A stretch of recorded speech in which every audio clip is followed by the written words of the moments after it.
Hi guys, and welcome to Last Light Radio channel. Tonight we step into the damp darkness before dawn, onto a cotton plantation, where the day begins long before the sun admits it.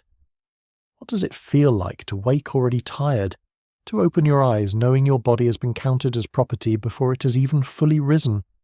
And what quiet knowledge lives inside women whose names are scribbled in ledgers, while their real lives unfold in smoke, whispers, and bare feet against cold floorboards? So, before you settle into the story, take a moment to like the video and subscribe. And while you're here, comment below with your location and your local time. Now, dim the lights, and let yourself wake inside a narrow cabin where the air is close with ash, pine smoke, and the faint sourness of damp cotton cloth that never fully dries. You wake before first light, not because you want to, but because the plantation has trained your body into obedience. Sleep never quite finishes its work here. It only loosens its grip for a few hours before the next call begins. The cabin is still dark, except for a weak orange thread from the hearth, where yesterday's fire has collapsed into a few stubborn coals. You feel the hardness beneath you first, a rough palate, thin stuffing, a blanket that has done its best against the night air and mostly failed. Beside you, someone shifts. A child sighs in sleep. Another woman coughs, deep and dry, as if the dust of yesterday still clings inside her chest. Somewhere outside, a dog barks once, then stops. The plantation is not yet loud, but it is awake in pieces. Wood creaks. A footstep passes in the yard. From another cabin comes the low murmur of a voice. Not conversation exactly, more the sound of someone easing another person out of sleep. No one wakes beautifully here. Waking is work. You sit up slowly because your back complains at once. Your shoulders are stiff from carrying sacks, or lifting water, or bending low for so many hours that your muscles no longer trust morning. The cold touches your skin through the gaps in your clothing. The dress you sleep in is also the dress you work in, or near enough. Fabric is precious. Comfort is not the point. Your fingers move automatically, tying, adjusting, smoothing what cannot really be smoothed. The cloth is coarse against your wrists. It smells faintly of smoke and sweat, the permanent scent of a life lived close to labour. This is 1840 deep in the cotton South, where wealth rises from white fibre and forced hands. Cotton has become king, as people like to say with dreadful admiration, and its kingdom is built on bodies like yours. By this time, the cotton boom has spread across vast parts of the American South, enriching planters, merchants, lenders, shippers, and textile mills far away. The plantation world likes to describe itself in grand terms, all order and prosperity and Christian duty. You, standing in the dark with sore feet on packed earth, get a more accurate version. The cabin is small, crowded, and built for utility, not mercy. Historians still argue over how much cabin size and quality varied from plantation to plantation, because records often describe the buildings more kindly than the people who had to live inside them ever would. But the broad picture is plain enough. Space is tight, privacy is rare. Air moves where the cracks allow it. In wet weather, mud follows you in. In cold weather, wind does too. If the plantation owner speaks proudly of housing, you may enjoy a private moment of silent judgment. He means the walls still stand. You bend toward the hearth and coax the coals with a twig. A little flame answers. Smoke curls up, then wavers back into the room before finding its way out. The smell thickens. Your eyes sting. Someone hands you a small pot. Another woman, older, wraps cloth around her shoulders and begins moving with the steadiness of long practice. There is no need for much speech. Morning tasks have their own rhythm. Feed the embers, shake someone awake, check on the child, feel for the last bit of meal or pone, reach for the gourd, lift, stir, wait. Outside, the sky remains black-blue, not yet broken by sunrise. The damp air presses softly against the doorway. You step out for a moment and the ground is cool under your feet if you have no shoes, and not much kinder if you do. Shoes, when you have them, are often stiff, badly fitted, and worn hard.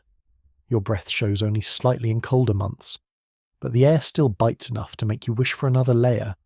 Wishes, unfortunately, are not part of the ration system. The quarters hold a strange stillness just before the day fully starts. Cabins stand close enough for sounds to travel. A baby cries, then quiets. A rooster calls. Somewhere a metal pot knocks against another with a flat, hollow ring. Smoke rises in thin ribbons. You smell wood fire, damp soil, old fabric, and the faint sweetness of something cooking if anyone has managed to keep back enough cornmeal. It is not peaceful. Exactly. It is intimate. There is a difference. Black women on cotton plantations are expected to do everything with apparent ease and no complaint worth hearing. In the planter imagination, women are assigned categories that sound neat on paper: field hands, house servants, nurses, seamstresses, cooks. But real lives do not stay inside columns. Many women work in the fields and still return to a second shift of cooking, mending, carrying, washing, tending children, and nursing the sick. The day begins before labour officially begins because survival itself needs its own labour. You do not simply rise and go. You rise and restore the possibility of making it through another day. A younger girl near the doorway rubs sleep from her face. She is old enough to help, young enough to still move with an uncertain pause before being told. That pause will not last forever. Childhood exists here, but it is brief and often interrupted. On plantations, children are drawn into work early, first in small errands, then in heavier demands. Some owners counted children as future labour the way other men count young livestock, which tells you nearly everything about the moral climate without needing a sermon. You hand the girl a cup, and she takes it carefully. Your fingers brush. Her hands are warmer than yours. For a second, the gesture feels almost ordinary, the kind of quiet household motion that belongs to families anywhere.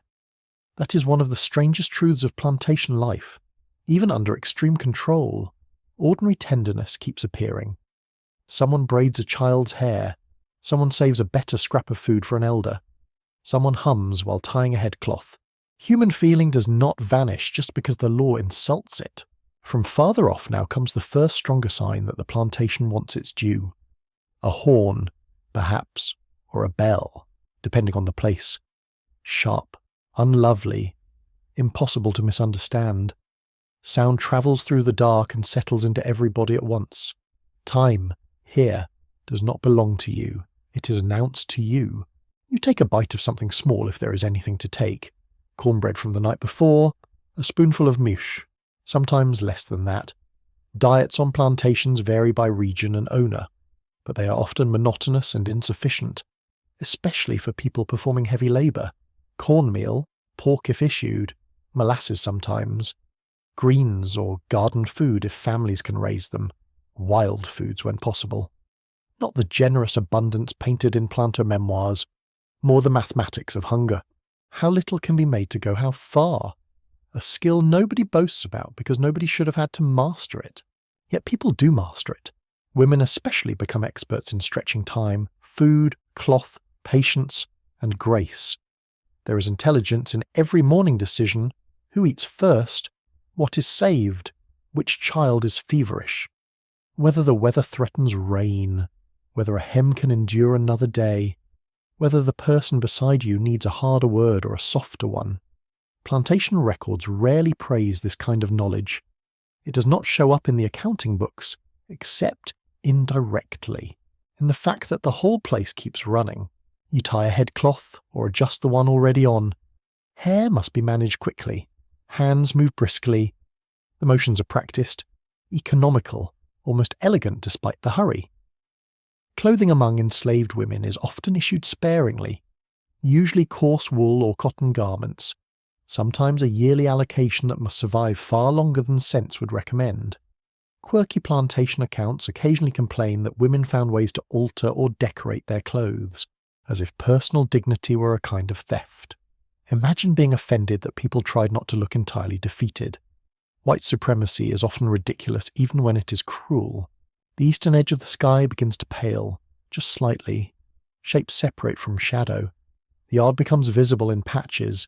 The cabins look even rougher now that dawn reveals them. Posts lean, Roof lines sag, and chickens scratches near a doorway.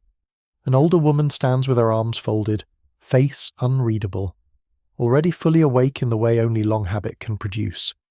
You can tell she has measured this morning and found it no different from countless others. Perhaps that steadiness comforts you. Perhaps it frightens you. There is no single experience that defines every black woman on every cotton plantation in 1840.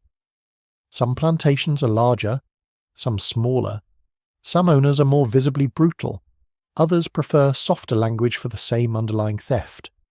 Some women are assigned to fields, others to domestic labour, many to both in shifting combinations. But one truth remains constant. Your body is never assumed to be your own. Your time, your strength, your fertility, your movement, your children, your very sleep all exist inside claims made by others. And yet, inside that theft, you still possess an inward life that the ledger cannot quite reach. You notice things. The smell of wet pine, the way the fire briefly warms your knees, the particular cry of one baby versus another, the rough seam near your collarbone, the colour of the sky changing from ink to grey, the little pocket of silence after the horn stops, the fact that one woman in the next cabin sings under her breath every morning, always the same tune, almost too softly to hear. These details matter because they are yours. Attention becomes a form of holding on. Some scholars suggest that dawn routines in the quarters were also moments when women exchanged warnings, comfort, gossip, and practical knowledge before the overseer's gaze tightened around the day. That seems likely. Systems of oppression hate informal networks because information moves through them faster than permission does. A look can carry news, a phrase can carry caution. A hand on an arm can say, "Not today." Keep your head down. Another can say, "Hold steady." Another can say, "I know." You step fully outside now because the morning will not wait. The air smells of smoke, trampled dirt, and the faint green scent of fields beyond the cabins. Somewhere ahead lies the day's labour, long and measured by output. But here, in this narrow threshold between sleep and command, you feel the real beginning of plantation life. Not the big house, not the ledger, not the proud speech of the owner. This, women rising in darkness, children being gathered from dreams, fire coaxed from ash, cloth straightened, hunger negotiated, tenderness slipped quietly into the cracks of a merciless system. The light grows slowly, faces emerge, voices sharpen, feet begin moving in the same direction. Another day on the plantation opens its mouth. You stand in its shadow, already awake enough to know what it wants, and human enough to know that what it cannot measure is often the most important thing in the room. By the time the sun clears the low haze, you're already in the cotton rows, and the field has begun its slow campaign against your body. Morning light looks gentle from a distance. Out here, it simply reveals the work more clearly. The plants stretch ahead in long ordered lines, each row neat enough to please the eye of a man who does not have to bend over it for 12 hours. Leaves brush your skirt, burrs catch at your fingers, dust lifts from the ground with every step and hangs in the warming air. The field has its own sound. Sacks drag, hands move, stalks rustle. Somewhere nearby a woman clears her throat and keeps going. Somewhere farther off a child assigned to light work is warned to hurry up. The voices that matter most are not loud all the time. A quiet order from an overseer can travel like a whip before any whip appears. Authority does not always need to shout when everyone understands its reach. You bend and begin. Pick, pull, drop, move. The rhythm settles in fast because it must. Cotton does not reward hesitation, and the people measuring your output reward it even less. You use both hands, quick and careful enough to avoid wasting motion, though careful has limits when burrs scrape your knuckles and the open bowls tug at your skin. Cotton looks soft once it is packed and baled and shipped and turned into cloth for someone else. In the field it can be sharp, stubborn, and oddly hostile, like a plant that has learned the character of the system around it. Each handful lands in your sack with a muffled, weightless sound. At first the load feels minor, almost insulting in its lightness. Then it grows. It always grows. The strap presses into your shoulder or across your back. Your spine learns the familiar argument between speed and pain. If you straighten too often, you lose time. If you stay bent too long, your muscles tighten until standing becomes its own punishment. This is what cotton labour demands from black women in 1840. Not occasional effort, sustained output. Plantation owners often expected women to meet daily picking quotas not very different from those expected of men, even though women were also burdened with pregnancy, nursing, domestic labour, and care work outside the field. The fiction that women were somehow weaker in delicate, protected ways did not apply here. On the plantation, white society could praise female fragility at breakfast and work black women like draft animals by noon. The contradiction sat there in plain sight, and nobody in power seemed embarrassed by it. The sun climbs. Heat gathers first on the back of your neck, then across your shoulders, then everywhere. In cooler months, the morning may begin crisp and damp, but cotton country is rarely shy about turning warm fast. Sweat starts under the headcloth, at the ribs, behind the knees. Dust sticks to it. Bits of leaf cling to your sleeves.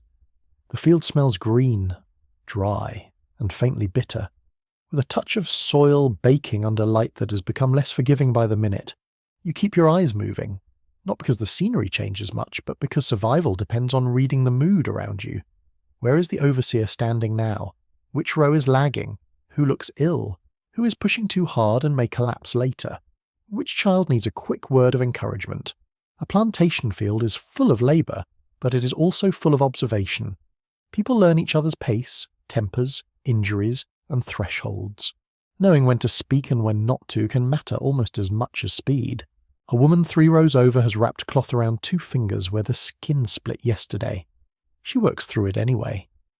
There is no paid sick leave in slavery, which is a sentence so obvious it almost feels absurd to say aloud, but it helps explain the daily reality. Bodies are expected to continue. Illness may be doubted, pain minimized, bleeding ignored, and exhaustion treated as insolence.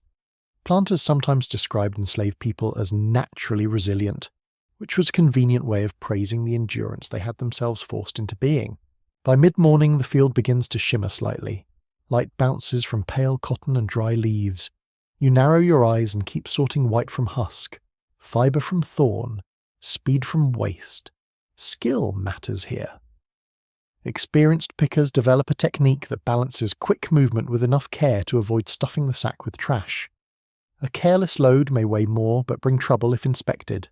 A neat load is better, though the standard of what counts as good enough can change according to the mood of whoever holds the power. Funny how rules become flexible when they are used against you. Historians still debate the exact range of daily quotas across regions and seasons, because surviving plantation records are uneven and often self-serving. Still, many sources suggest that output was carefully measured, compared, and used to pressure labourers against one another. The field becomes a place where every pound can be turned into judgment. Too little means accusation. Enough means tomorrow's quota may rise. Excellence is dangerous in its own way under a system that treats ability as another resource to mine. At some point you are told to empty the sack into a larger basket or wagon, depending on the plantation's routine. This brief walk, heavy load dragging, feels both like relief and another trial. You straighten as much as the weight allows. Your lower back flares with heat. Your palms are lined with bits of cotton and brown flecks from the bowl.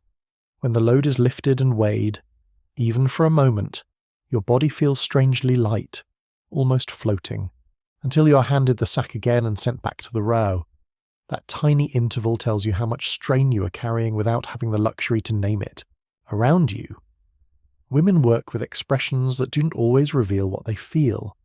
Some are quiet and inward. Some mutter under their breath. Some share a sly comment when the moment permits. Humour survives even here. Especially here. A dry remark about a pompous overseer or a planter's wife who cannot boil water without assistance can pass through a row like a secret spark. Gentle sarcasm is one of the cheaper luxuries available on a plantation, and it has the added benefit of annoying tyrants when they suspect it but cannot quite prove it. There are children in or near the fields too, depending on age and assignment. Some carry water, some pick at a smaller scale, Some frighten birds from crops. Watching them is its own ache. Childhood on cotton plantations is not arranged around growth or curiosity or idle summer afternoons. It is organized around usefulness. A child learns early that adults who love them may not be able to shield them from labor, sale, punishment, or sudden command. That truth settles into families like dust, coating everything. Near noon, the smell of dinner break begins to drift from somewhere beyond the rows, thin and humble. Cornmeal again, perhaps. Salt pork if issued, maybe beans. Maybe nothing warm if the workday has tightened too hard. Mealtime in the field is not a cheerful picnic under shade. However much sentimental plantation art might pretend otherwise, it is a pause measured in minutes, not comfort. You lower yourself to the ground carefully because your knees have become stiff. You eat quickly, aware that rest is brief and being watched is constant. Food tastes different when you are this tired. Even plain mush has a kind of importance. Smoke, salt, corn, grease. Simple things become vivid when the body is depleted. The problem is never just flavour. It is quantity. Cotton labour burns through whatever little you have taken in, and hunger rarely disappears. It softens, then returns, then sharpens, then settles into the background as a permanent companion. Some women supplement rations with garden produce, gathered greens, berries, or trapped small animals when possible. That practical knowledge can mean the difference between thin survival and collapse. Then the break ends. Back to the rows. The afternoon is harder. Morning still carries a trace of freshness. But afternoon is the long middle of endurance, when shade shrinks and the body feels every decision it made earlier. Your fingers swell slightly. Small cuts begin to sting as sweat reaches them. The sack drags heavier now, partly from cotton, partly from your own fatigue. The earth underfoot seems hotter. Air hums with insects. Somewhere cicadas start up. That droning summer music that can sound almost hypnotic if you are not the one labouring beneath it. Scholars have noted that enslaved women often had to regulate not only their own output, but also the emotional climate of the field around them. A frightened child may need calming without slowing the line. An older person might need discreet help. A pregnant woman may be pushed to work longer than safety allows. A sick friend may need covering for just enough to prevent immediate notice. These acts are small, nearly invisible, and morally enormous. No planter ledger records them as labour, though the whole place leans on them. There are also days when the overseer chooses spectacle, a reprimand in front of others, a threat delivered with theatrical patience, a comparison meant to shame. Punishment on cotton plantations was not only about physical pain, it was also about extracting obedience through anticipation and humiliation. You hear a name spoken sharply and feel a tightening move through the rows, almost physical, as everyone calculates what to look at and what not to look at. Fear spreads quickly in open air, yet fear does not erase thought. You think while working, you count internally, you notice clouds, you repeat a hymn line, you hold a private argument with someone absent, you plan supper, you worry over a child, you imagine rain, you remember a face from another plantation, you study the angle of the sun, you pray, perhaps, though not always in words. Inner life keeps moving even when the body's trapped in repetition. That may be one of the field's strangest truths. Forced labour can command the muscles, but the mind keeps slipping through cracks whenever it can. There is a fringe tidbit that appears in a few plantation recollections and interviews from later years. Some skilled pickers developed personal ways of tying or folding their sacks to reduce strain. Tiny technical adjustments passed hand to hand rather than taught by owners. It sounds minor, almost laughably small beside the scale of suffering. But that is how survival often looks in practice. Not grand speeches, better knots, smarter pacing, a certain way to protect split fingers. Knowledge shared quietly because bodies depend on it. The light shifts at last. Shadows lengthen between the rows. The worst heat begins to loosen, though the relief arrives late enough to feel sarcastic. You're still picking because the end of daylight does not mean the end of expectation. Cotton must be gathered while conditions allow. Every field is money to someone else. Every ounce in your sack is part of a global chain reaching from southern plantations to Atlantic shipping lanes to British and northern textile mills. The world economy hums politely in the distance while you bleed into a plant. Toward evening the sounds change. Less talking, more dragging, more sighing when people think nobody important can hear. Bodies move with the blunt determination of those who have already spent what they had and must now spend what they do not. Your lower back pulses with each bend. Your hands feel both numb and sore. Dust has worked into your nose and throat. When you lick dry lips, you taste salt and grit. Then comes the weighing. This moment carries its own dread. Cotton is measured. Numbers are spoken. Judgments land. A good day might spare you a remark. A bad day might invite accusation or worse. The scale seems simple, almost innocent. Metal, balance, weight. But under slavery, ordinary tools become moral weapons. A pound of cotton can decide whether a woman is called lazy, insolent, sickly, useful, difficult, or valuable. None of those words describe her humanity, of course. They describe her market relation to theft. As twilight approaches, the field cools slightly and the sky softens into colours too lovely for the circumstances. Lavender near the horizon, gold fading to grey, birds crossing overhead. Beauty does not ask permission before arriving. Sometimes that feels generous, sometimes insulting. Today it simply exists while you stand sore and dusty, waiting for the day's count to end. What the field has taken is not only strength, it has taken posture, moisture, skin, and ease. But it has not taken awareness. You know the rows, you know the people in them, you know who helped, who suffered, who nearly broke, who made somebody laugh, who kept going. The field tries to reduce everyone to output. Life inside it remains larger, even while bent double. At last you turn away from the cotton and begin the walk back, carrying the ache of the day in your shoulders, your palms, your legs, and the deep, tired centre of your chest. The light is draining from the sky. Dust clings to your hem. Your body wants rest already, though rest will come in pieces and with conditions. Still, for these few steps between field and quarters, you're moving out of the rows, and even that small change feels almost like breath. You leave the cotton behind for the day, but the plantation does not leave you alone. That would be far too generous. A strange fantasy. Really? The rows may no longer hold your hands, yet the rest of the place still does. Evening on a cotton plantation is not a clean ending.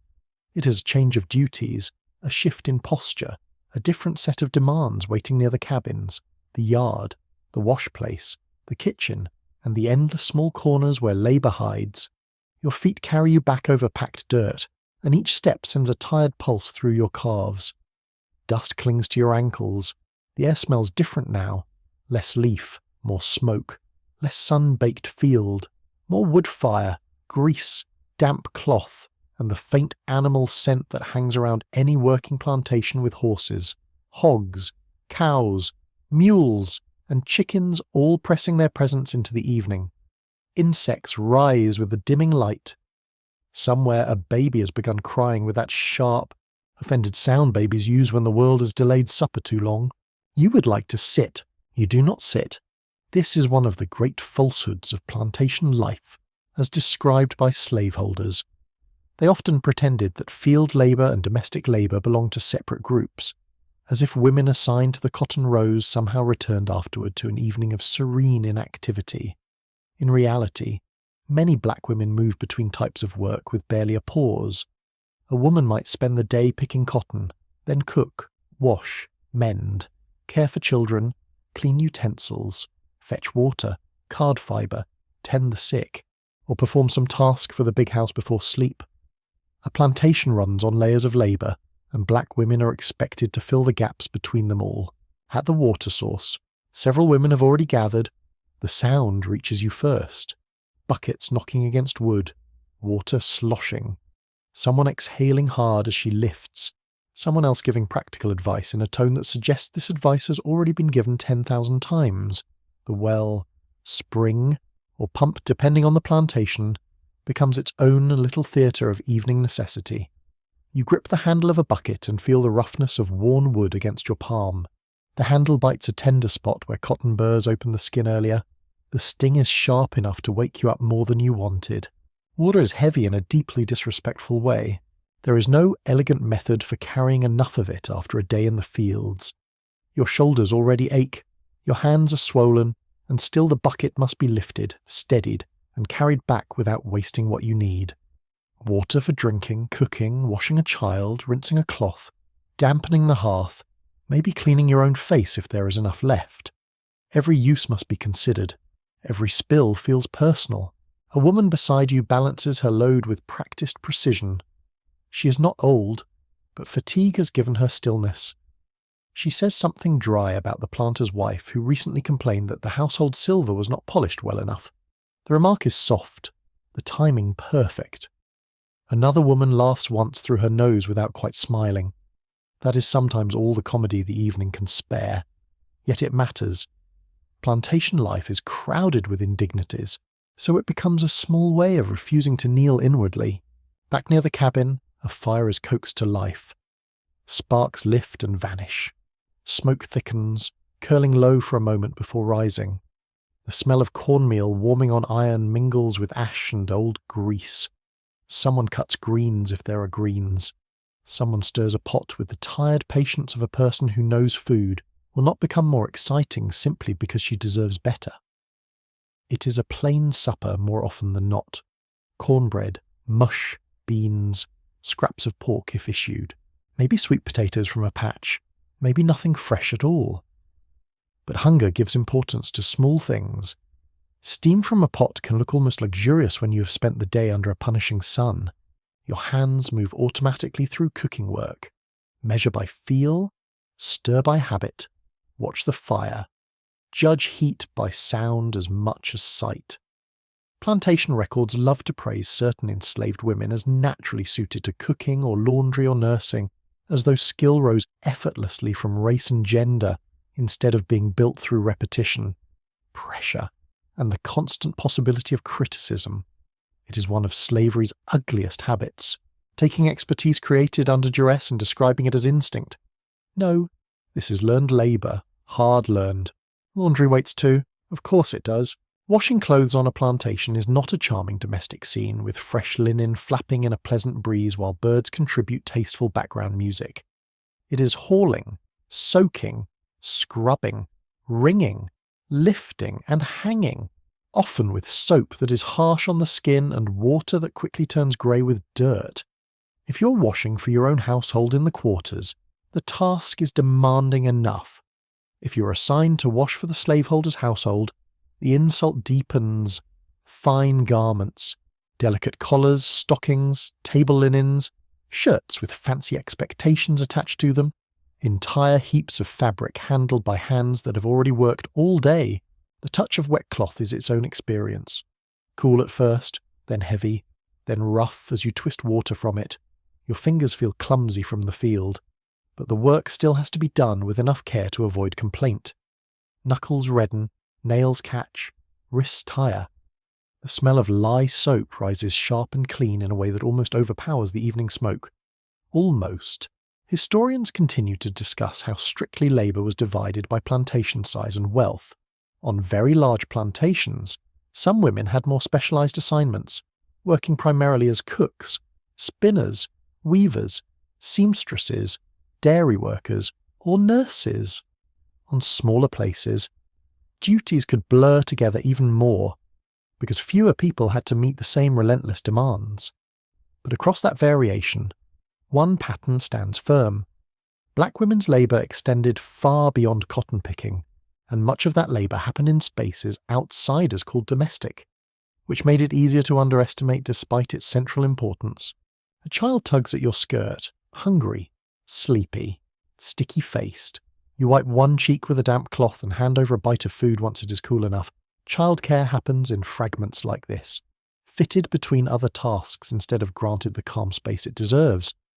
Black women on plantations were expected to keep children fed, soothed, washed, watched, and corrected while also remaining available for the plantation's other demands.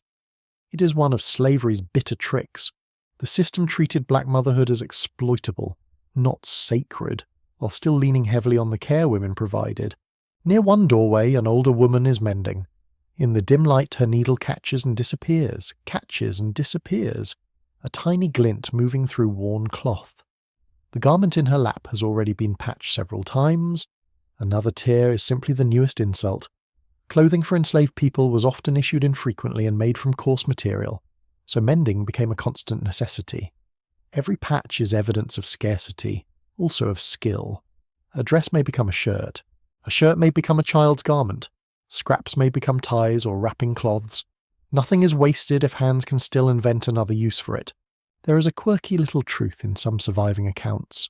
Women sometimes used natural dyes, bits of ribbon when available, clever stitching, or head wraps arranged with striking style to create beauty where the system intended plainness. It did not overturn the conditions of bondage, nothing so simple, but it did announce personhood, even under constraint. Taste survives. Vanity too, occasionally. Good for it. A plantation is a bleak place. It can endure the shock of a well-tied headcloth. As darkness settles, new work may still arrive. Someone from the main house might call for extra bread, more water, a child to be carried, a garment to be fetched, ashes removed, chamber pots emptied, a sick room tended, a message delivered. Enslaved women assigned close to the house lived under especially invasive scrutiny. Their labour could appear less visibly brutal than field work, but it came with its own punishments, dangers, long hours, and humiliations. You were expected to anticipate needs before they were spoken, move quietly and disappear when convenient. Human enough to serve, not human enough to matter. That was the plan. Anyway, the big house kitchen, when you must enter it, feels like another world and not a better one. Heat from the hearth swells the room. Iron pots hang blackened by years of fire. The smell is richer than in the quarters, sometimes painfully so. Meat roasting, bread baking, coffee, spices, sugar, smells that hover near you but do not belong to you. The kitchen floor is warm underfoot. Light from candles or fire catches on metal and polished wood. Every object seems to belong to someone else's comfort. You may prepare a meal grand enough for guests while knowing your own supper was plain mush, eaten in 3 hurried bites. Slavery adored this kind of contrast. It fed off it. A scholar might call this reproductive labour, the broad world of work that sustains daily life itself. Cooking, cleaning, mending, nursing, child tending, carrying water, preserving food, maintaining clothing, managing bodies and households. The phrase is useful, though a bit neat for such exhausting reality. Still, the idea matters. Cotton did not move from field to market by magic. Men did not arrive at dawn ready for labour by magic. Children did not survive by magic. Plantations did not present themselves as orderly little kingdoms by magic. Behind all of it stood the unpaid sustaining labour of black women. Night deepens, crickets start up in the grass, frogs answer from damp places. Smoke from the cooking fires softens into the dark and settles in your hair and clothes so thoroughly that you carry its scent to bed. The cabin is warmer now from bodies and flame. A child has gone limp with sleep against someone's shoulder. Another still fusses. Someone hums while folding a cloth. Someone else rubs sore knees with animal fat or homemade salve. The touch of tired hands on tired limbs has its own tenderness. Not curing, just comforting. There is also sickness to consider. On any plantation, someone may be feverish, coughing, healing badly, or close to childbirth. Black women were often healers in the quarters, using plant knowledge, practical remedies, and close observation to treat one another when formal medical care was absent, delayed, or dangerous. Historians still argue over how much African medical knowledge was retained in particular regions, and how directly it shaped plantation healing practices, but nobody doubts that women's expertise mattered deeply. A poultice applied at the right time, a tea brewed from known leaves, a fever watched through the night. These things could mean everything. You kneel to rinse a bowl. Water chills your fingers now that the air has cooled. The clay or tin feels slick, then clean, nearby. A woman braids another's hair with steady, almost sleepy concentration. Fingers separate, pull, smooth, and tuck. Hair care on a plantation is never only decorative. It is practical, social, and deeply personal. To have someone tend your hair after a long day is to be handled with intention rather than use. That distinction matters. It reminds the body of another grammar besides exploitation. The talk in the evening shifts as people allow it. Not loud, not careless, but real. Bits of news, small grievances, a warning about an overseer's mood, concern for someone unwell, speculation about weather, maybe a story that makes a child listen with open mouth despite sleep pulling at their eyes.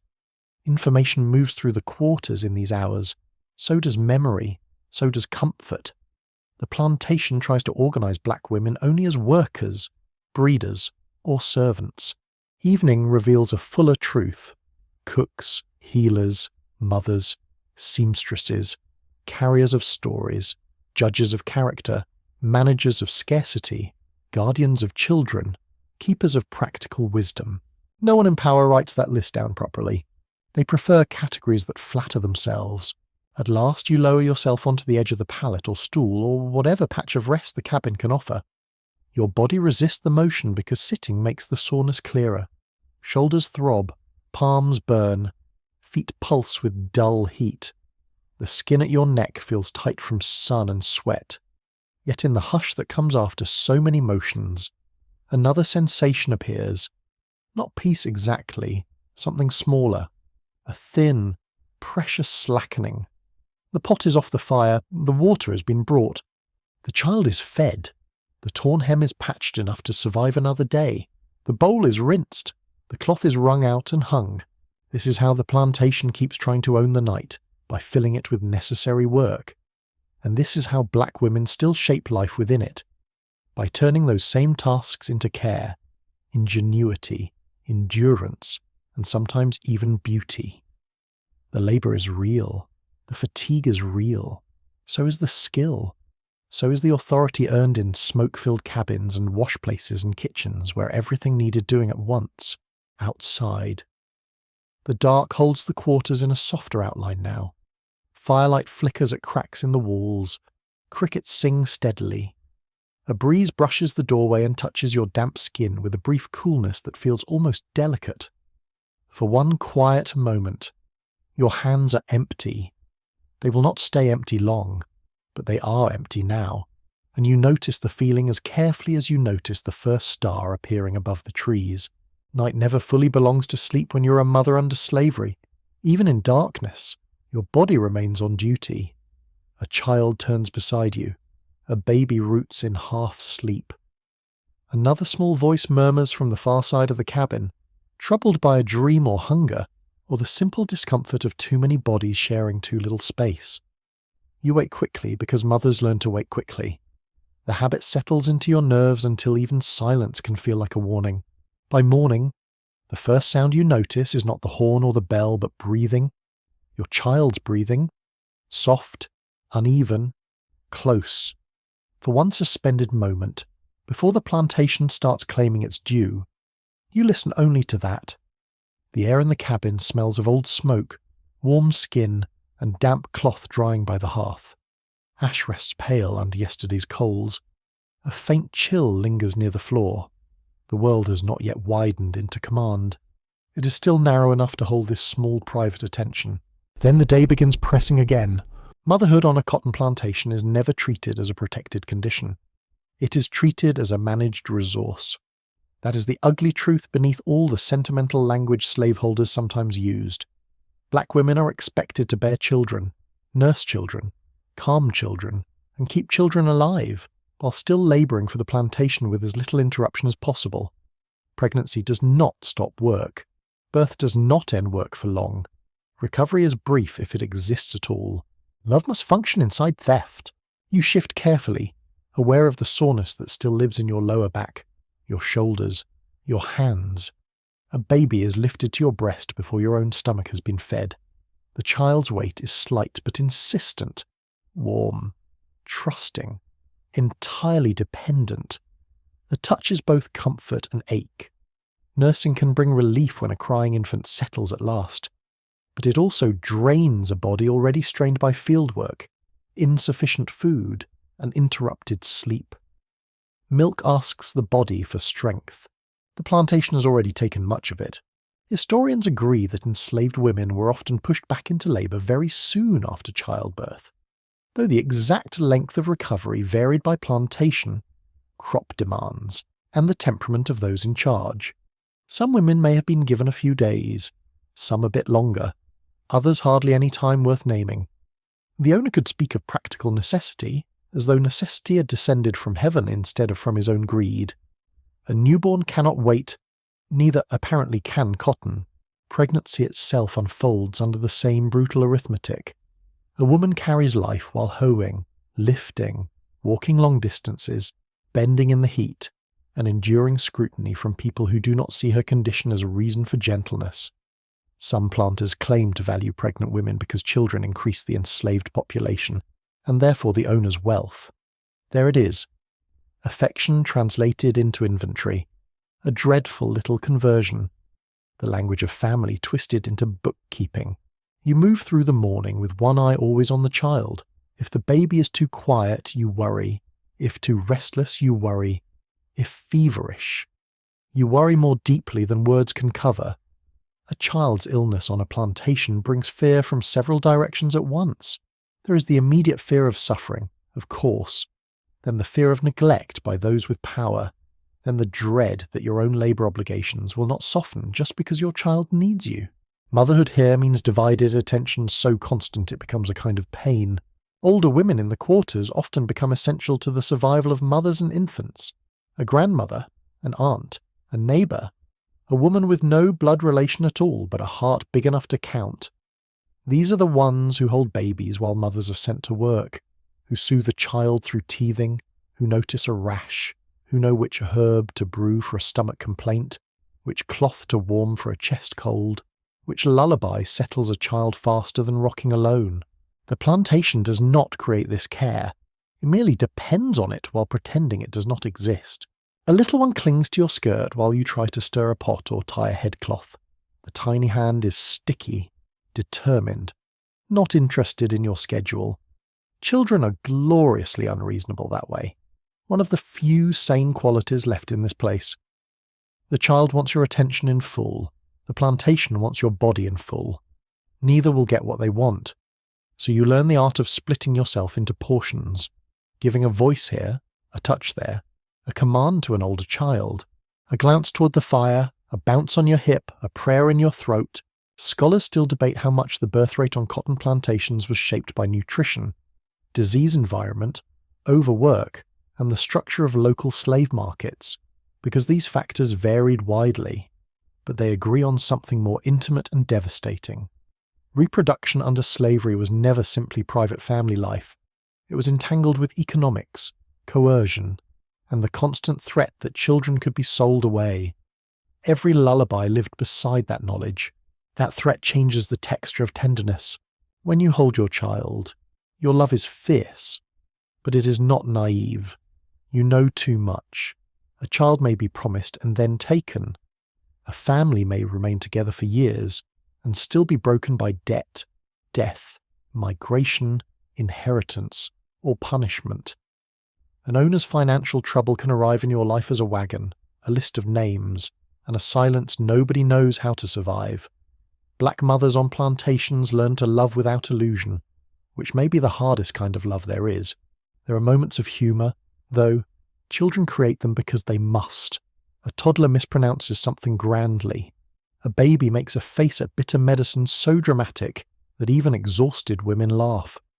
An older girl tries to walk with a basket balanced on her head like an adult and nearly topples into the dust, then recovers with dignity so fierce it would impress a queen.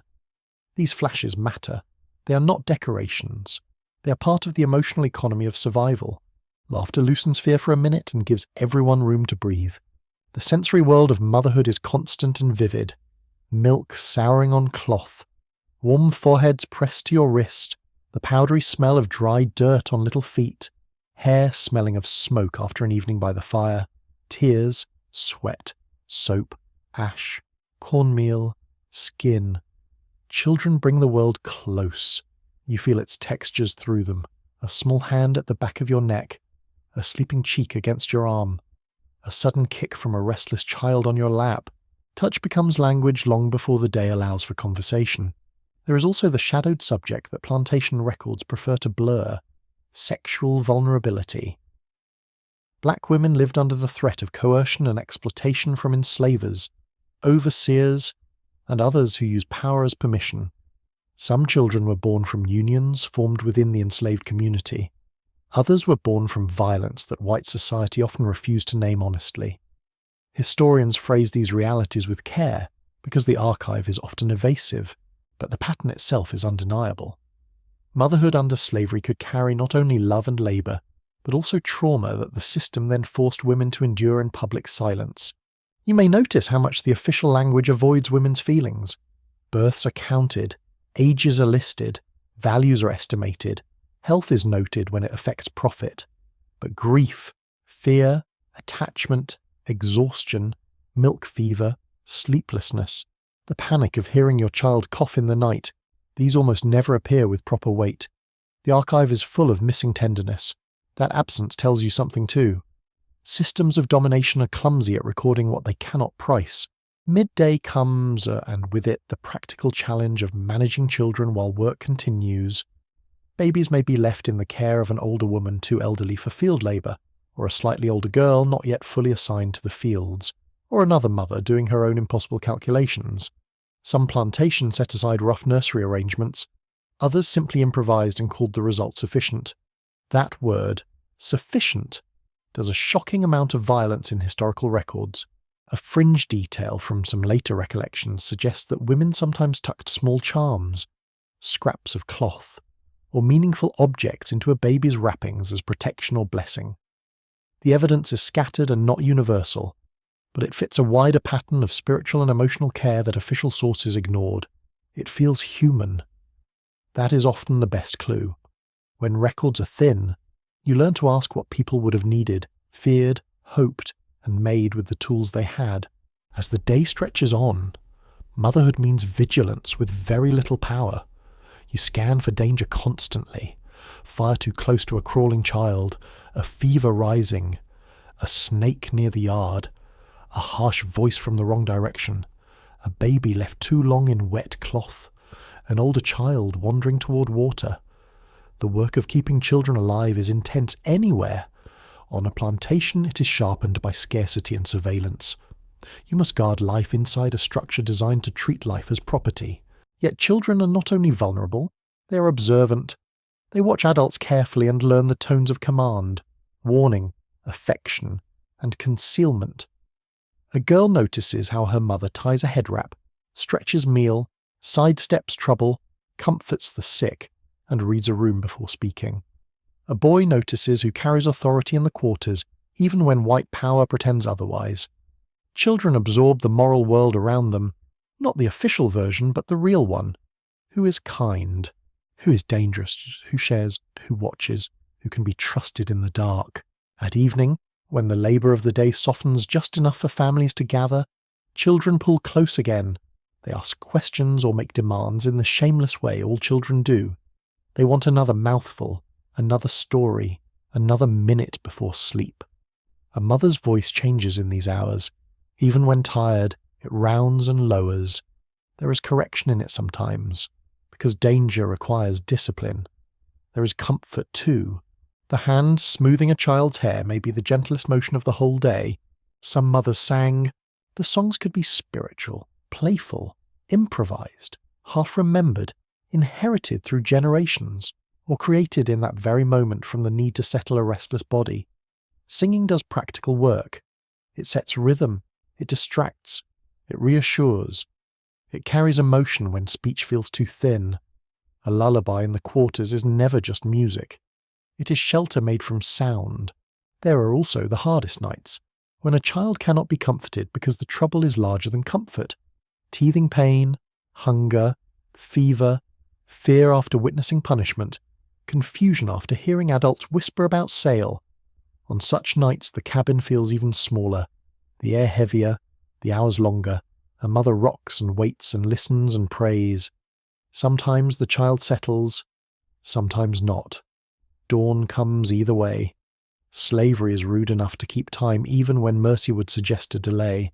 The great lie of slavery is that it could own bodies without distorting love. In truth, it pressed into every embrace, every feeding, every birth, every separation, every hope a mother dared to form for her child. But love remained, not abstract love, working love, vigilant love, tired love, clever love, the kind that wakes before sunrise, carries water with one arm and a baby with the other, learns remedies, invents games, memorizes the signs of sickness, and keeps going while grief prowls nearby. When the cabin finally quiets, you ease yourself down with a child tucked against you or near enough to hear. The fire has burned low. Crickets stitch the darkness together outside. Smoke lingers in the roof beams. A little foot presses against your leg. The warmth is small and immediate.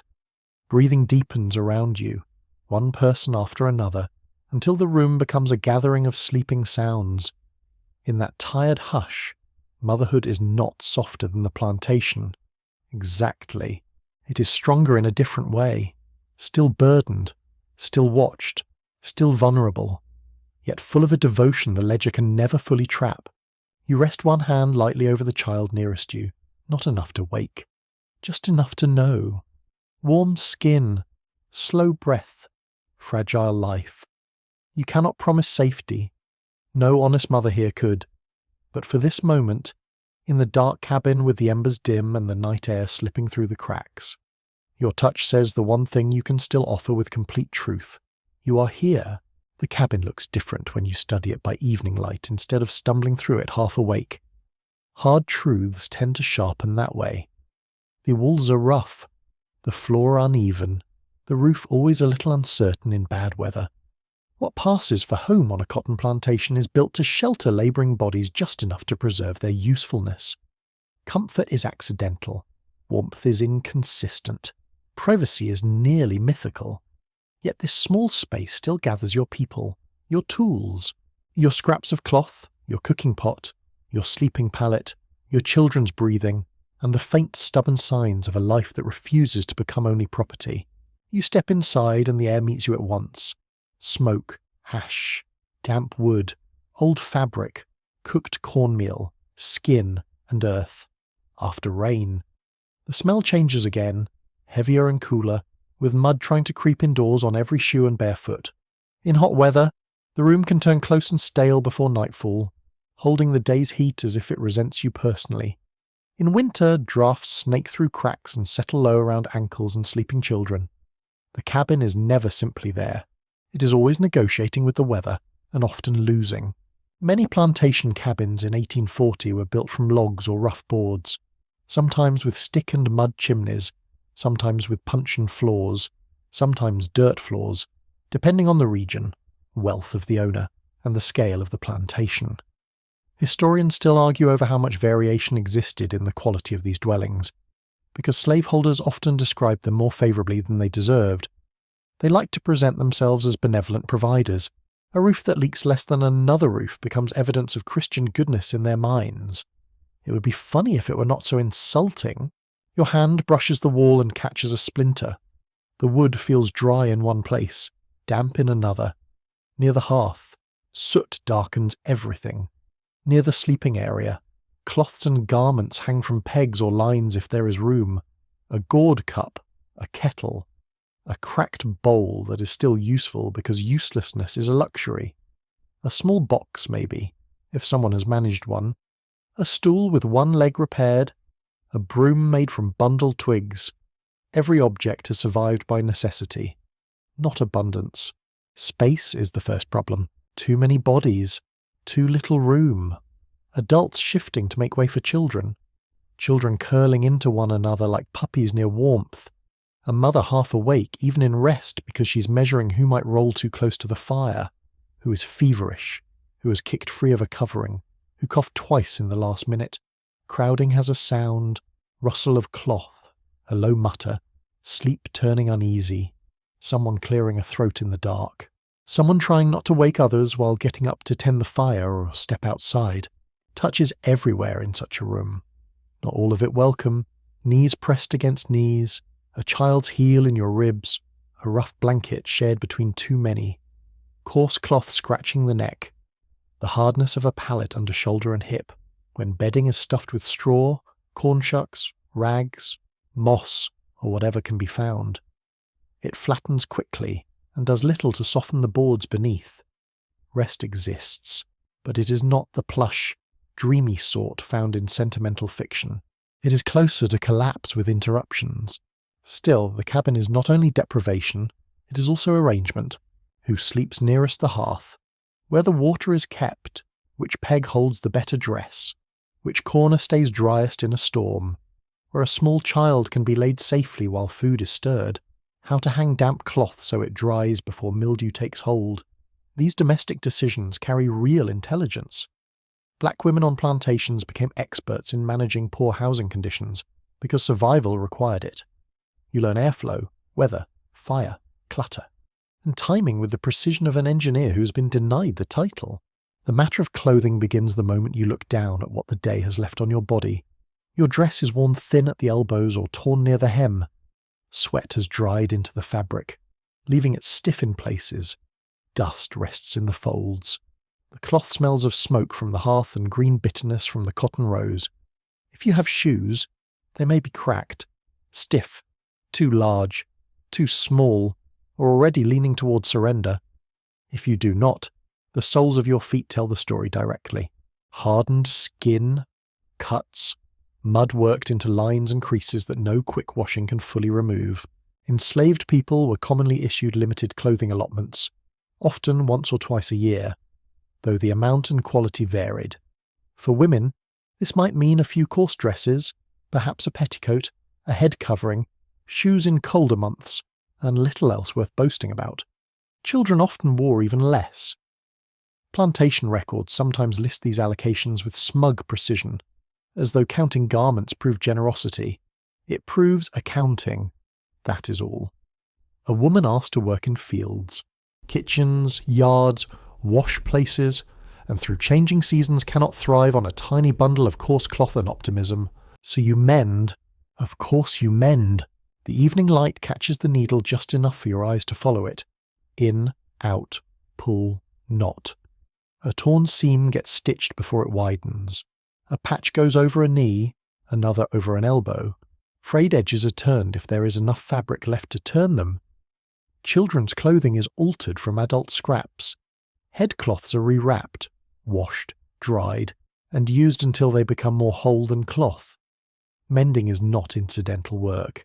It is a central domestic skill, and one more unpaid service slavery extracted from black women while pretending the plantation somehow clothed itself. There is a quiet satisfaction in saving a garment for another month. Not joy, exactly, something grimmer. Competence under pressure. You hold up the patched fabric and judge whether it will endure. Good enough. That phrase governs much of life here. Not because standards are low by nature, but because materials are good enough to survive the field, good enough to keep the cold off a child's chest, good enough to avoid criticism, good enough to preserve dignity, which may be the hardest standard of all. A quirky detail appears in some descriptions of plantation life. Women sometimes traded sewing skill, hairdressing, or access to slightly better cloth scraps within the quarters, creating tiny internal economies of care and reciprocity. One woman might be known for neat seams, another for clever head wraps, another for stretching a child's shirt from almost nothing. These exchanges were practical, but they also built social standing. Expertise mattered. Not the sort recognized in a courthouse or bank, naturally, but the sort that kept people clothed. Food is the next daily reckoning. Rations on cotton plantations were usually basic and repetitive. Cornmeal formed the backbone of many diets. Pork, often salt pork or bacon, might be issued in limited amounts. Molasses, peas, beans, rice, or sweet potatoes could appear depending on region and management. Sometimes enslaved families cultivated small garden plots to supplement what the owner provided. Sometimes they fished, trapped, or gathered wild foods when they could. The official ration, however, was rarely designed around health or pleasure. It was designed around cost. You lift the lid from the pot and steam touches your face. Warm, damp, carrying the smell of corn and maybe a little grease. Supper might be mush, hoe cake, pone, beans, greens if luck and season allow, or broth so thin it seems mostly memory. Hunger has a way of making even plain food smell rich. That is one of its cruel talents. The first bite lands heavy and simple on the tongue. Salt if present. Smoke. Grain. You swallow fast. Then make yourself slow down because the portion is small and the body is greedy after labour. Children eat with complete seriousness when they are hungry. No conversation needed. Hands move. Eyes stay on the bowl. An older woman may quietly hold back her share or shave it smaller so a child can have more. Such choices happen constantly in the quarters. Plantation account books do not note them, though they reveal the real moral order of the place far better than any sermon in the big house. Who feeds the young first? Who watches an elder's portion? Who gives up the better piece of pork? These are household politics in their most intimate form. Scholars continue to debate how much nutritional deficiency shaped fertility, infant mortality, and susceptibility to disease across different plantation regions. The evidence points strongly toward chronic undernourishment for many enslaved people, especially when work was intense and supplementary food sources were limited. You do not need an academic quarrel, though, to know what hunger feels like. It lives in the hollowness after supper, in the way children ask for more that does not exist, in the speed with which every edible scrap is assigned a future. The sensory life of hunger is constant. The smell of food from the big house drifting unfairly through the evening air. The metallic taste in your mouth after a long day. The dull pressure in the belly that quiets, then returns. The way your body notices garden greens with sharp gratitude when they appear.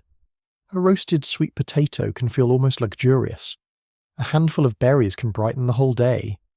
A squirrel trapped and cooked becomes an event. Slavery reduces abundance to episodes. Then there is the garden. If the plantation allows one and if energy remains to tend it, small patches near the quarters could provide greens, beans, yams, onions, herbs, or other vegetables. Women often played a major role in maintaining these plots, though the labour came after formal plantation work. Imagine that. An entire day already consumed, and still the evening asks whether you have the strength to keep a few collards alive. Yet these gardens mattered. They improved diets, offered a little choice, and gave families some measure of control over what entered the pot. The cabin at mealtime is full of tiny sounds: spoon-scraping bowl, a child blowing on food, someone swallowing too quickly, the faint hiss from the hearth. Outside, frogs start up if damp weather settled in. Crickets stitch the dark together. Smoke from the fire drifts into your hair and clothing until it becomes part of you. Warmth from the hearth touches your shins while your back stays cool. This is the strange geometry of cabin life. One side heated, one side chilled, one child fed, another still waiting, one corner dry, another damp. There is no perfect cleanliness here, only effort. Floors are swept, bowls are rinsed, bedding is shaken when possible, clothing is aired, hair is combed or braided. Children are wiped down with whatever water can be spared. Yet dirt has the advantage of numbers. It returns from the fields, the yard, the road, the weather, the animals, and the very structure of the place. Cleanliness on a plantation is not a fixed state. It is a campaign. You notice smell more than comfort, perhaps because smell is harder to control. Smoke in the roof beams, damp straw, soap when available, cornmeal cooking, wet wool, baby skin, mud, mildew after rain, the medicinal scent of herbs hung to dry, human presence in all its difficult reality. A slaveholder entering such a cabin might see only lack. You notice lack too, but you also notice management. Someone kept that fire. Someone stretched those rations. Someone patched that dress. Someone arranged sleeping places so the smallest child stayed warmest. Someone turned scarcity into order. That someone is often a woman. Not always, but often enough that the pattern becomes unmistakable. Black women stabilized cabin life through work that was exhausting, skilled, and largely unrecognized by the system that relied on it. Shelter did not maintain itself. Clothing did not mend itself. Hunger did not negotiate itself. The cabin, poor as it was, became livable through labour. So did the bodies inside it. As night closes in, you fold or hang what clothing can dry by the fire. You check the corner where food is stored, such as it is. You feel the roughness of the blanket, judge whether it can cover 2 children well enough, whether a draught needs blocking with an extra cloth or a bit of old sack. You run your hand once over the pallet to flatten it, a tiny ritual of order before surrendering to rest. Outside, wind brushes the wall and makes it creak softly.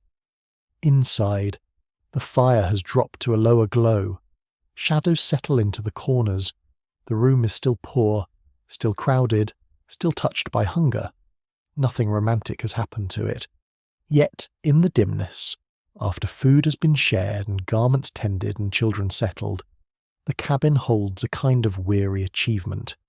Against the intention of the plantation, people have made it through another day clothed, fed as best they can be, and gathered under one roof.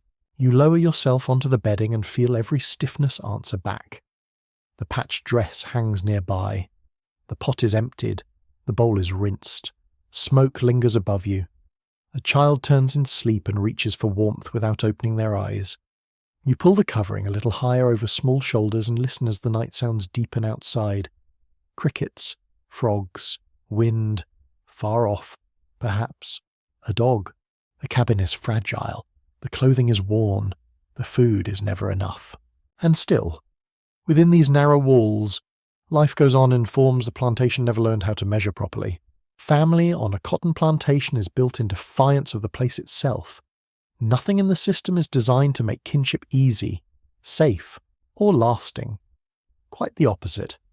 The rules, the money, the distance between cabins and fields and big house, the legal fact of bondage, the constant risk of sale, all of it presses against closeness like a cold hand. And still, people make relatives out of blood, marriage, memory, promise, and plain stubborn affection. They make belonging where the law offers none. You feel that truth most clearly in the quarters at day's end, when voices drift from cabin to cabin, and one household is never entirely sealed off from another. A child runs toward the wrong doorway and is handed back with a smile. An older woman calls to a younger one to bring in the wash before dew settles. Someone borrows a spoon. Someone returns a pot. Someone asks after a cough that sounded worse this morning. The yard between cabins becomes a web of motion and concern, and in that web you can see how women hold the place together. Black women often stood at the centre of family life on plantations, not because the burden was fair, but because the conditions demanded skill in holding people close across constant strain. A mother fed children who were not only her own. A grandmother corrected everybody's manners with democratic severity. A sister shared clothing, gossip, and warnings in one breath. An aunt by affection, not blood, knew exactly which child needed a firmer tone and which needed gentleness. These roles were practical, emotional, and moral all at once. No ledger ever captured their full weight. You step outside with a bowl in your hands, and the evening air feels softer than the cabin's warmth. Smoke from several fires hangs low and blue in the yard. You smell ash, damp earth, greens boiling somewhere, and the faint sweetness of crushed grass under many feet. Crickets begin their steady work. A baby fusses. Someone nearby laughs from deep in the chest. Tired but genuine. The sound carries. It makes other people smile before they even know why. Kinship here is not simple. That is one of the most important truths. Families on plantations were often extended, layered, and interrupted. A child might sleep in one cabin but spend most daylight hours under another woman's watch. A couple might belong emotionally to one another while living apart because they were owned by different people. A grandmother might serve as the most stable parent in practice because younger adults were overworked, hired out, sold away, or assigned elsewhere. The neat little household model admired by white society did not fit plantation life very well. Yet what emerged was not disorder, it was adaptation. Historians still argue over how best to describe enslaved family structures without forcing them into modern categories or repeating old stereotypes. But scholars broadly agree that family ties among enslaved people were real, resilient, and deeply significant, even when the law refused to protect them. That may sound obvious. It should be obvious. Yet slaveholders spent generations pretending that black family bonds were weak or primitive, largely because acknowledging their strength would expose the cruelty of breaking them.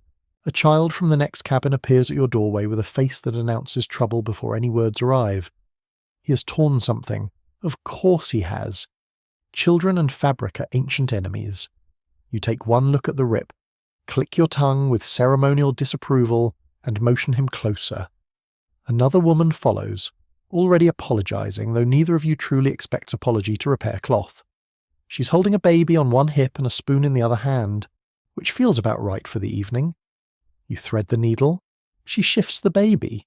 The boy tries to look tragic enough to earn mercy.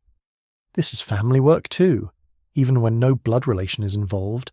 The quarters are full of these shared acts, hair being braided by one woman while another watches the pot. Two girls carrying water together because each alone would spill too much. A boy sent to fetch an older man when somebody's roof patch has come loose. A younger mother receiving advice she did not request but probably needs. Family life is not always tender in a soft, glowing way. Sometimes it is bossy. Sometimes it is nosy. Sometimes it comes with a look that clearly means do not test me tonight. Still, the care is real. You may notice that women often become the keepers of names and relations. Who belongs to whom? Which child resembles an absent father? Which old woman was sister to the man on the neighbouring plantation? Which marriage was made with broom jumping, promise, witnesses, and full seriousness even if the law sneered at it? Which baby was born during flood season? Which girl was named for a grandmother sold south years ago? Memory does the work the courthouse refuses to do. Family is partly record-keeping of the heart. Marriage under slavery lives in a painful tension between devotion and powerlessness. Enslaved couples formed lasting unions, loved each other, raised children, and made commitments recognized by their communities.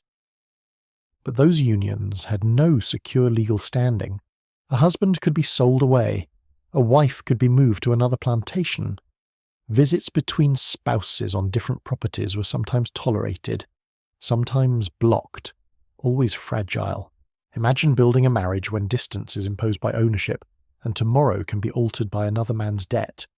The emotional labour of that alone is exhausting. A fringe but memorable tidbit appears in several accounts of enslaved courtship and a marriage. Some couples marked their union by jumping over a broom, a custom whose precise origins are still debated. Scholars disagree about how widespread it was in 1840 cotton country, and whether it drew mainly from African, British, or blended folk traditions. But the image has lasted because it carries something essential. Community witnessed a bond even when law refused. People made ceremony from the materials available. A broom, after all, is humble, ordinary, domestic, very suitable for a life built from what the powerful overlooked. Children absorb family structure through repetition rather than explanation. They know who will comfort them if they fall. They know which older woman carries peppermints on rare blessed days or sternness on ordinary ones. They know which cabin offers a story, which one offers cornbread if supper ran short, which one to avoid when tempers are sharp. Security on a plantation is often local and personal, formed from a map of trusted bodies rather than stable institutions. A child learns that map early. In the fading light, you sit near the doorway and begin combing through a girl's hair. She leans against your knees with the total confidence of someone who assumes she belongs there. The comb catches. She winces. You tell her to hush, not unkindly. Hair care is practical, but it is also social time, slow enough for talk to gather around it. News moves while hands work. Someone mentions a birth on a neighbouring place. Someone else has heard that a trader passed through the county. Faces change when that is said. The air itself seems to tighten. Sale is always part of family life on plantations, even on evenings when no one is sold. The possibility sits at the edge of every attachment. This is why small rituals matter so much. Naming a child, braiding hair before Sunday, saving a better scrap of cloth for a daughter, teaching a boy how his grandfather sharpened a hoe, telling stories about kin not present, correcting speech in a voice that sounds just like an older relative gone years now. These acts do not defeat slavery. Nothing so simple. but they assert continuity against a system designed to interrupt it. They say you came from somewhere. You belong to someone. You are being shaped by more than the plantation's will. Older women often carry special authority in these networks. Age, if one survives to claim it, can bring a certain freedom of expression, or at least a reduced interest in pleasing fools. A grandmother may speak more directly than a younger mother dares. She has seen too much to waste time dressing truth nicely. She notices tensions before they ripen. She remembers kin connections others have forgotten. Her lap may have held half the children in the quarters at one time or another. Her value cannot be expressed in pounds of cotton, which of course means the plantation has no idea what to do with her dignity. There are disputes too. Naturally, shared hardship does not produce perfect harmony. People quarrel over borrowed things, scarce food, noisy children, careless words, divided loyalties, romantic disappointments, and the thousand small abrasions of crowded life. Family, chosen or blood, includes irritation. But even conflict can reveal closeness. You do not usually shout at strangers for failing to bring back your kettle. That level of indignation is reserved for people who matter. The sensory world of kinship is intimate. The feel of a child's scalp under your palm as you part the hair. The weight of a sleeping baby transferred from one set of arms to another. The warm press of shoulders touching on a cabin step. The smell of one woman's soap, another's cooking, another's herbal salve. The sound of cousins arguing over nothing important. The murmur of older voices after dark when children are meant to be asleep. Family is often recognized first through the senses, long before any document dares to acknowledge it. A scholar might say that enslaved families created fictive kin networks, meaning bonds treated as familial though not biologically based. The phrase is useful, but a little chilly. There is nothing fictive about the woman who feeds your child while you're in the field. Nothing fictive about the man who walks miles at night to see his wife. Nothing fictive about the elder who buries a baby no court would count as fully human. These ties are improvised, yes. Socially constructed, certainly. So is every family system on Earth. Plantation life simply makes the improvisation visible. You hear singing from a nearby cabin, not performance, just a voice carrying while hands keep working. Another joins briefly, then drops away. Music often moves through family spaces like thread through cloth, tying one task to another. A mother hums while stirring. A girl copies the tune. A boy beats a rhythm on his knee until someone tells him to stop before he cracks the bowl. Such sounds create atmosphere, but they also create memory. Years later, one line of melody can call an entire cabin back into the mind. There are evenings when kinship feels especially fragile. A rumour of sale, a planter's death, a debt, an overseer's sudden temper, a trader seen on the road. On those nights, the ordinary gestures grow more charged. People sit a little closer. Children are called in earlier. Conversation lowers. A woman watches her daughter with an expression she cannot soften. Fear and love sit together uneasily. That pairing is one of slavery's most lasting wounds. It taught people to cherish while bracing for theft. Yet even under that pressure, families planned. Not always in grand dramatic ways, but in household ways. Which child was old enough to mind the younger ones? Who could be trusted with a message? Which neighbour might help if labour demands shifted? How to preserve a memory of absent kin in names and stories? How to guide a girl toward caution without crushing her spirit? How to teach a boy dignity in a place built on humiliation? These are acts of governance. The quarters had their own stateswomen, though history rarely handed them the title. Night thickens. Firelight flickers through cracks in cabin walls. Someone calls a child by full name, which usually means patience is ending. The smell of corn pone lingers. A breeze moves the edge of your headcloth. The girl at your knees has nearly fallen asleep while you finish her hair, her head growing heavier against you. Around the yard, relatives by blood and choice gather children, trade small news, settle tools, share last bits of food, and keep the fragile machinery of belonging in motion. The plantation tries to define people individually as units of labour and price. Family answers with a different logic. This one is yours. That one needs watching. She belongs with us. He carries his mother's smile. That baby must be kept warm. That elder must eat first tonight. It is a language of attachment, obligation, and recognition. Not perfect, not secure, but profoundly human. When you finally rise to go inside, your legs protest and your hands feel heavy with the day. Still, there is steadiness in the sight around you. Women lifting sleeping children, an older man leaning in the doorway while two girls argue over a rag doll made from scraps, someone passing a bowl to a neighbour without being asked twice. In this rough yard, under a system built to divide, people keep making one another into family again and again. That repeated act may be one of the quiet miracles of plantation life, not sentimental, not untouched by grief, but real enough to survive the night. There are evenings on a cotton plantation when the body feels nearly spent. Yet the spirit remains strangely alert, as if it refuses to be dismissed just because the workday has ended badly. You feel it in the air after supper, when the cabin heat settles into the walls, the yard darkens, and conversation loosens by degrees. The world has not become safe, it has not become kind, but it has become slightly less supervised, and that thin margin is enough for something precious to appear. A little song, perhaps, a prayer, a joke too dry for children to catch, a story told low enough to avoid attention and rich enough to hold the room. These moments matter because they are not only escape, they are instruction, memory, release, and proof that the plantation has not managed to flatten the inner life of the people it exploits. Black women often carried much of this work, not in some formal announced role, but in the ordinary authority of those who knew how to steady others.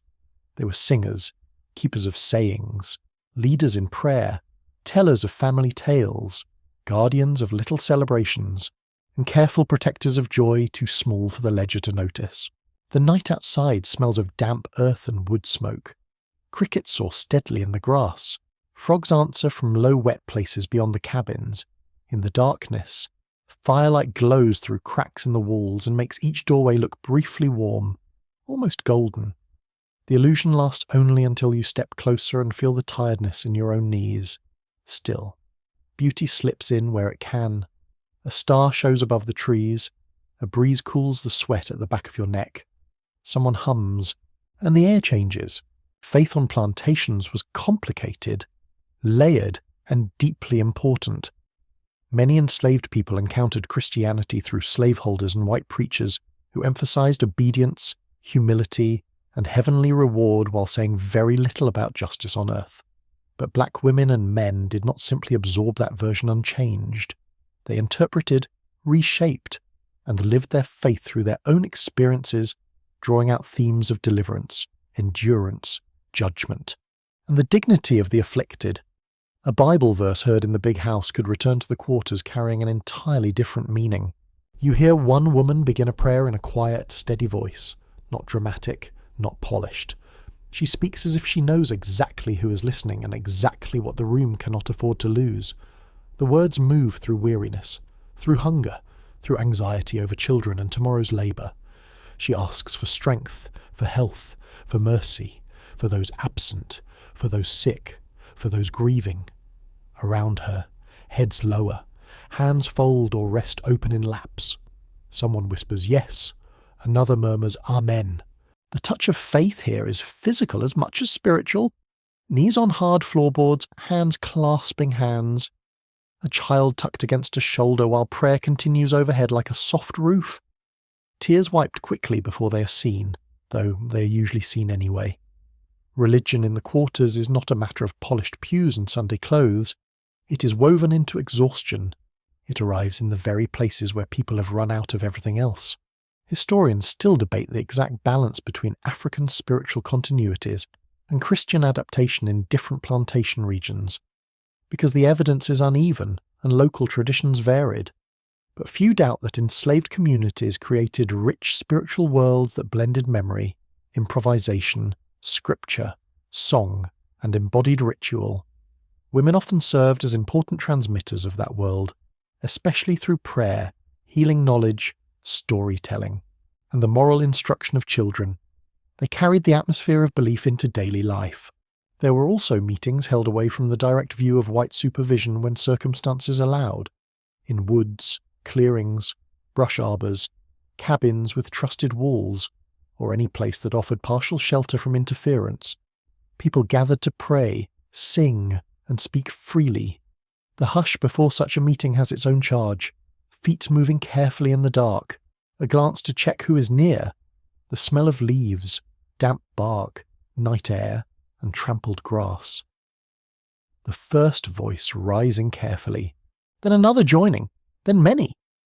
These gatherings were acts of devotion, yes, but also acts of self-possession. A quirky detail from later recollections describes worship in places where pots or wet cloths were used to muffle sound, especially when people feared punishment for unauthorized meetings. Historians disagree over how widespread this practice was in 1840 cotton country, but the image has endured because it captures a larger truth. Even prayer had to be protected from power. Even hope had to learn stealth. Song moves through the quarters with an ease speech does not always have. Someone begins a spiritual, and others join not because they have rehearsed, but because the melody already lives in them. A line rises, bends, and is answered. The sound is low at first, then fuller. It carries sorrow without collapsing into it. It carries trust without sentimentality. Songs can hold several meanings at once: comfort for the tired, warning for the observant, scripture folded into lived experience, memory set to rhythm so it can survive. For black women, singing was often part of labour as well as rest. Songs could pace the hands, soothe children, lighten a wash day, or mark the end of an evening meal. But in these quiet and nighttime hours, singing changes texture. It is less about getting through a task and more about restoring something inside the body that the task tried to wear away. Your shoulders drop a little. Breathing slows. The room feels larger. Not physically, of course. Spiritually. Emotionally. Enough to matter. Children listen closely during these hours, even when they pretend not to. They hear stories that teach caution, resilience, humour, and memory all at once. A woman tells of a clever rabbit outwitting stronger creatures. Another recalls an elder whose wisdom saved a family from trouble. Someone repeats a saying about pride, work, or patience. Laughter flickers at the right moments. Lessons travel more easily when wrapped in story. Plantation life did not allow formal schooling for most enslaved children, but it did not prevent education altogether. The quarters taught constantly. You can feel the room change when a really good storyteller begins. Bodies settle, fidgeting slows, even tired children lean closer. The teller does not need grand gestures, just timing, detail, and confidence. A pause before the funny turn, a lowered voice before the frightening one, a look that makes the older listeners smile because they know exactly where the story is heading. Storytelling is not a luxury here. It is cultural memory in motion. It carries values, wit, warnings, and a sense that life is bigger than the plantation wants it to be. Sometimes the joy is even smaller. A baby taking first steps between two women. A girl proudly showing off a neatly tied headcloth. Someone finding a way to season greens well enough that everybody notices. A teenager with a good singing voice trying not to look pleased when others praise her. A man carving a toy from scrap wood for a child. These are not grand festivals. They are tiny candles in a hard life. But tiny candles count, especially in a place built on darkness. The sensory world of these moments is vivid because your guard drops just enough to notice. Warm fire against your shins. Cool night brushing your face through the doorway. The smell of corn pone lingering after supper. Hair oil or herbal salve on someone's hands as they braid by firelight. The creak of the cabin settling. The dry rasp of laughter after a long day in dust. The soft weight of a child asleep against your arm while a hymn continues above their head. These things would be ordinary in freer circumstances. Under slavery, they become sacred. There were holidays and special times too, though always shaped by the demands of the plantation. Christmas could bring a short easing of labour on some plantations and not on others. Weddings, births, naming moments, harvest ends, and Sundays could all create chances for gathering, song, food, dancing, and exchange. Women often organise much of the practical side of these occasions, preparing food, arranging clothing, managing children, and preserving the mood. Joy, like everything else, required labour, but unlike cotton, this labour gave something back. Not all pleasure was solemn or sweet. Some of it was sharp and funny. Gentle sarcasm flourished in the quarters because pompous people kept supplying fresh material, an overseer's awkward horse, a mistress who believed herself elegant while tripping over her own fuss, a planter's son too proud for his own good and too helpless to fix a gate. These observations passed from mouth to mouth with careful timing. Wit was risky in the wrong ears, but among trusted listeners it could cleanse the spirit like cool water. Scholars have pointed out that humour under oppression is never trivial.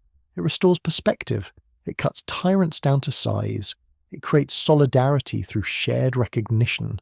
Black women, who had to navigate authority in kitchens, yards, cabins, and fields, often became experts in this art. A raised eyebrow, a perfectly timed phrase, a tone that said three things at once. Not loud rebellion, perhaps, but certainly not inward surrender. There is uncertainty too, as there must be in any honest history. We don't always know which songs were sung on a particular plantation in 1840, which tales were told most often by women rather than men, or how individual cabins varied in their religious practices. The archive favours the powerful and often hears only what they chose to notice. But the broad pattern remains clear. Enslaved women helped sustain the emotional and spiritual life of their communities through forms of expression that were intimate, repeated, and often deliberately hard for outsiders to read. A girl near the hearth begins to sway slightly to a tune, not dancing exactly, just feeling the rhythm in her shoulders. An older woman tells her not to knock anything over. The warning is stern, the smile behind it is not. Someone claps softly once, twice, and stops. Too much noise would be foolish. Just enough keeps the blood moving. Even the most exhausted body remembers pleasure when music enters it.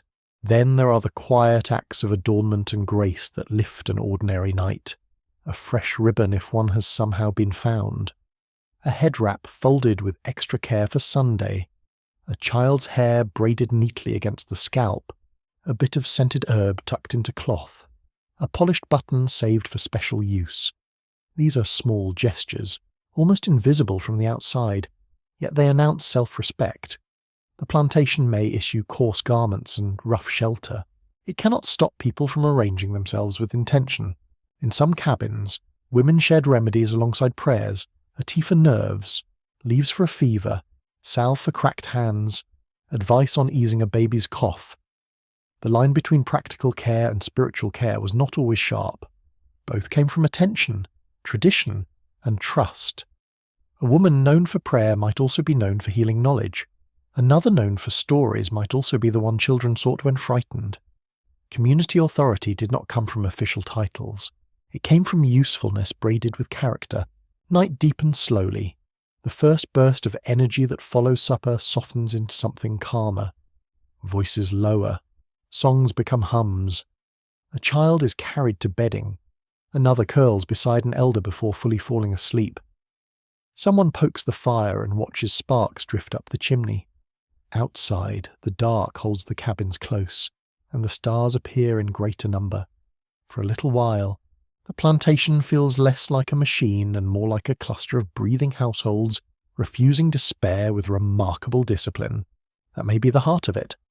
Joy here is disciplined, not because it is stiff or joyless, but because it must be protected, measured, and renewed under pressure. It is made from timing, trust, and shared understanding. It arrives in song, prayer, story, humour, grooming, memory, and the simple pleasure of hearing your own people laugh after a day meant to crush them. You sit in that sound for a moment and let it settle inside you.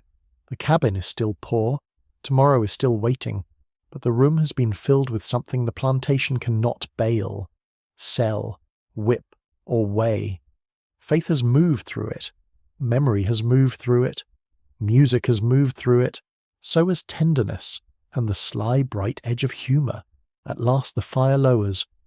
The crickets go on. Someone whispers a final prayer over sleeping children. In the dimness, Faces lose their sharp outlines and become gentler shapes resting in the hush.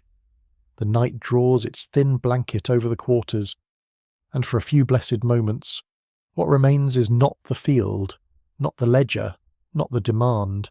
What remains is human voice, still warm in the dark. Danger on a cotton plantation is rarely dramatic at first. It does not always arrive with shouting or a chase across moonlit fields. More often, it lives in the ordinary air, folded into the day so tightly that people learn to breathe around it. A look held too long, a voice turning sharp, a question that is not really a question. The sound of boots when no good news ever comes wearing boots. For black women in 1840 threat is not a rare interruption to daily life. It is part of the climate. You feel it in your body before you name it. Shoulders tightening when an overseer draws near. Stomach turning hollow at the call of your name from the wrong direction. Hands moving a little faster because attention has settled on your row, your cabin, your child, your face. Fear becomes practical under these conditions. It sharpens hearing. It changes posture. It teaches you to read tone with exhausting precision. A person can survive a long time by knowing exactly when danger is rising. Punishment on cotton plantations took many forms. The most obvious was physical violence, which could be inflicted for supposed laziness, disobedience, absence, damaged tools, speaking back, resisting, attempting escape, helping others resist, or simply crossing the mood of the wrong white person at the wrong hour. Women were not spared because they were women. That is one of the central lies of slave society. White culture often wrapped itself in talk of protecting womanhood, then denied black women that protection entirely. A black dress could mark delicacy in one household and forced labour in the next field. The hypocrisy was almost elegant in its ugliness. You hear punishment before you see it sometimes, a harsh order, a pause in the general sound of work, the sudden stillness of those nearby who know better than to turn their heads too quickly, then the crack of something against flesh or cloth or the ground. A child pulls closer to the nearest adult without fully understanding. An older woman's face goes blank in the practiced way of someone refusing to let a tyrant read too much. The air itself seems to tense. Even people not directly involved are pulled into the scene because terror on a plantation is meant to travel. Historians still argue over how frequently particular punishments occurred on different plantations, because the records are incomplete and slaveholders had every reason to understate what they did. Some wrote pious nonsense about mild discipline. Others described violence in chillingly casual ways. Testimonies from formerly enslaved people make plain that beatings, whippings, confinement, deprivation, and public humiliation were deeply woven into the system. The exact routine might differ. The logic did not. Violence was management. For black women, punishment could also take forms that preyed specifically on the spaces they were expected to hold together. A mother might be threatened through her child. A woman might be denied time with an infant, accused of neglect when overwork made care impossible, or humiliated in front of others for conditions the plantation itself created. Domestic labour assignments, often imagined as gentler, could become settings for intense verbal cruelty, surveillance, and sexual coercion. A kitchen door could conceal as much fear as a field path. There is also the danger of accusation, which in some ways is a punishment before punishment. A broken plate, missing food, a delayed errand, a child who wandered, a dress not finished in time, cotton deemed too dirty. Any of these could become grounds for blame if someone powerful wanted blame. Under slavery, facts mattered less than hierarchy. To be accused by the powerful was already to stand in a storm. A woman learned quickly that innocence was morally important and practically unreliable. Yet danger did not produce only submission. It also produced resistance. Not always the dramatic kind later generations like to celebrate. Not always escape, revolt, or open refusal, though those did happen. More often, resistance lived in 1,000 smaller acts. Slowdowns so slight they were hard to prove. Food saved back. Knowledge withheld from those who did not deserve it. Children warned in coded phrases. Meetings protected. Clothing altered to preserve dignity.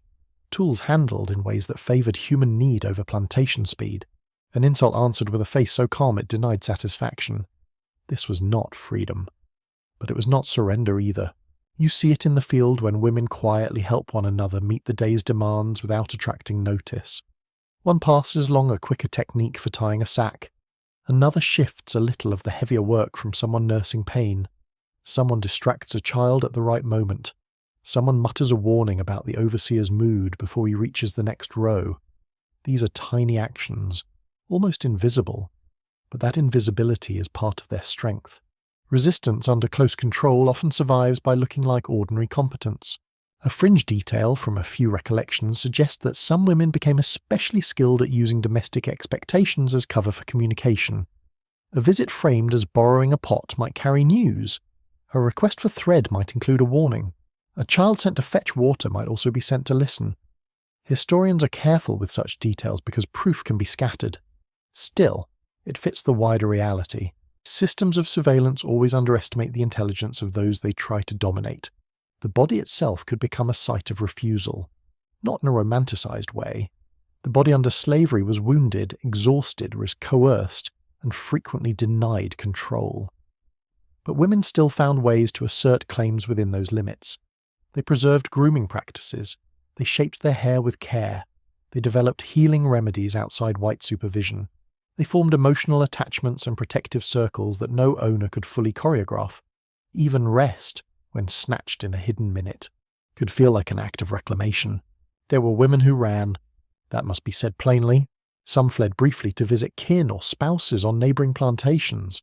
Some hid for days in woods or swamps. Some attempted permanent escape despite enormous risks. Notices in newspapers and planter records occasionally describe black women who absconded, often with insulting remarks about their appearance, intelligence, or supposed ingratitude. Such notices reveal more than owners intended. They show that women judged the danger and still moved. They also show how seriously owners took even temporary absence. One woman walking away could shake a whole fiction of control. Open defiance carried terrible risks, but it happened. Speaking back, refusing an order, shielding a child, resisting sexual assault, denying information, meeting cruelty with visible contempt. White society often labelled such women insolent, difficult, troublesome, or wild.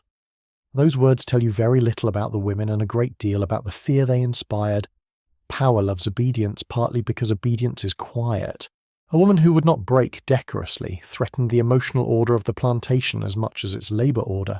Sexual danger hung over plantation life with a particular cruelty. Black women were vulnerable to exploitation by owners, overseers, and other white men whose power shielded them from consequence. This violence was often hidden behind euphemism in historical records, if it was noted at all. Scholars continue to debate how to interpret silences in the archive, but not whether the pattern existed. It did. The difficulty lies in measuring what was deliberately obscured. Women responded in ways that ranged from evasion to protective alliances to direct resistance when they could. Though options were cruelly limited, you can feel the shape of resistance in a room even when no one names it. A girl is warned never to be alone in a certain place. A woman chooses where to stand. Another arranges for company on an errand that should not require company. Speech becomes layered. Advice sounds casual while carrying urgency. In such moments, older women act as strategists of safety, mapping the plantation through experience and passing on rules no book will ever print. Punishment also relied on humiliation, to be scolded publicly, mocked, compared unfavourably to others, forced to stand under scrutiny, ordered about in front of children, stripped of privacy. White authority understood that shame could wound deeply, especially in communities where dignity had to be protected so carefully. And yet black women answered humiliation in complex ways, sometimes with silence, sometimes with humour later among trusted listeners, sometimes by restoring one another afterward through touch, food, prayer, or a simple refusal to treat the victim as reduced. That restoration mattered after violence, after threat, after accusation. The work of putting a person back together often fell to other women. Bathing wounds, adjusting a torn dress, holding a child so the mother could breathe, bringing water, sitting nearby in silence because words would fail, offering a prayer, a salve, a story, a stern instruction to keep living. Resistance is not only the moment of refusal, it is also the communal labour that follows, the patient insistence that a person remains more than what was done to her. There is scholarship suggesting that some enslaved women used illness strategically, exaggerating symptoms or leaning into periods of real weakness in order to create brief breathing room from unbearable labour or danger. Historians disagree about how often such tactics succeeded, since owners often distrusted reports of sickness and responded harshly. Even so, the possibility reveals something important. Women were constantly calculating, not passively suffering, but thinking, testing, adapting. Strategy flourishes where power claims none exists. Children learned resistance in fragments, not in formal lessons, but in warnings and examples. Do not answer too fast. Do not answer too slow. Keep your eyes lowered in that yard, but not this one. Carry the message exactly. Forget the rest if asked. Stay near your aunt if that man is around. Eat now. Hide this. Say nothing. Speak here. Run then. Such instruction was not abstract morality. It was survival handed from one body to another. Night on the plantation often sharpened the sense of danger while also opening space for quiet refusal. In darkness, people could gather, pray, trade information, court, visit kin, or simply think without the same level of immediate scrutiny. Night also brought patrols, suspicion, and the threat of being caught where one was not meant to be. The sounds carried differently then. Footsteps on packed ground, a distant horse, a cabin door opening softly, frogs and crickets covering some noises and not others. The dark could shelter or betray, depending on the minute. You sit in the cabin and hear a woman speak in a low voice about a trouble no child is meant to overhear. Her face is still. Her hands are not. They twist a cloth in her lap until the fabric tightens hard between her fingers. Another woman listens without interruption. Then she nods once and begins offering practical steps. Not comfort first, steps. Who to avoid, whom to trust, what to say if asked, where to send the child tomorrow. This too is resistance, not grand, not visible, but organised. But women made plans because waiting passively was its own danger. A planter might look at such a cabin and see weary labourers settling for the night. He would miss nearly everything that mattered. He would not hear the coded warning hidden in ordinary talk. He would not notice the quiet agreement between neighbours to watch one another's children. He would not understand why a particular head wrap, prayer, or joke carried extra meaning on a night after punishment. Oppressive systems are often clumsy readers of the people they oppress. Their confidence makes them stupid. Still, the costs were severe. Resistance did not guarantee relief. It could bring worse treatment, sale, family separation, or injury. Many women had to choose not between courage and cowardice, but between one dangerous path and another. That is worth saying carefully. Survival itself required courage. Enduring was not the same as consenting. A woman who kept her head down on one day might be protecting a child, conserving strength, or waiting for a better chance to act. Outsiders love tidy judgments. Plantation life did not allow them. The smell of the cabin deepens as the fire burns lower. Smoke, sweat, old wood, herbs drying from a peg, damp soil from a child's feet not fully washed. Outside, the insects continue their relentless chorus. Inside, voices drop. Someone checks the doorway once more. A blanket is pulled over sleeping shoulders.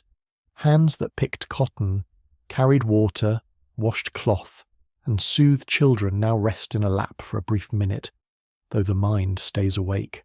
What lives in that wakefulness is not only fear, it is judgment. It is memory. It is planning. It is the stubborn refusal to let cruelty define the whole meaning of your life.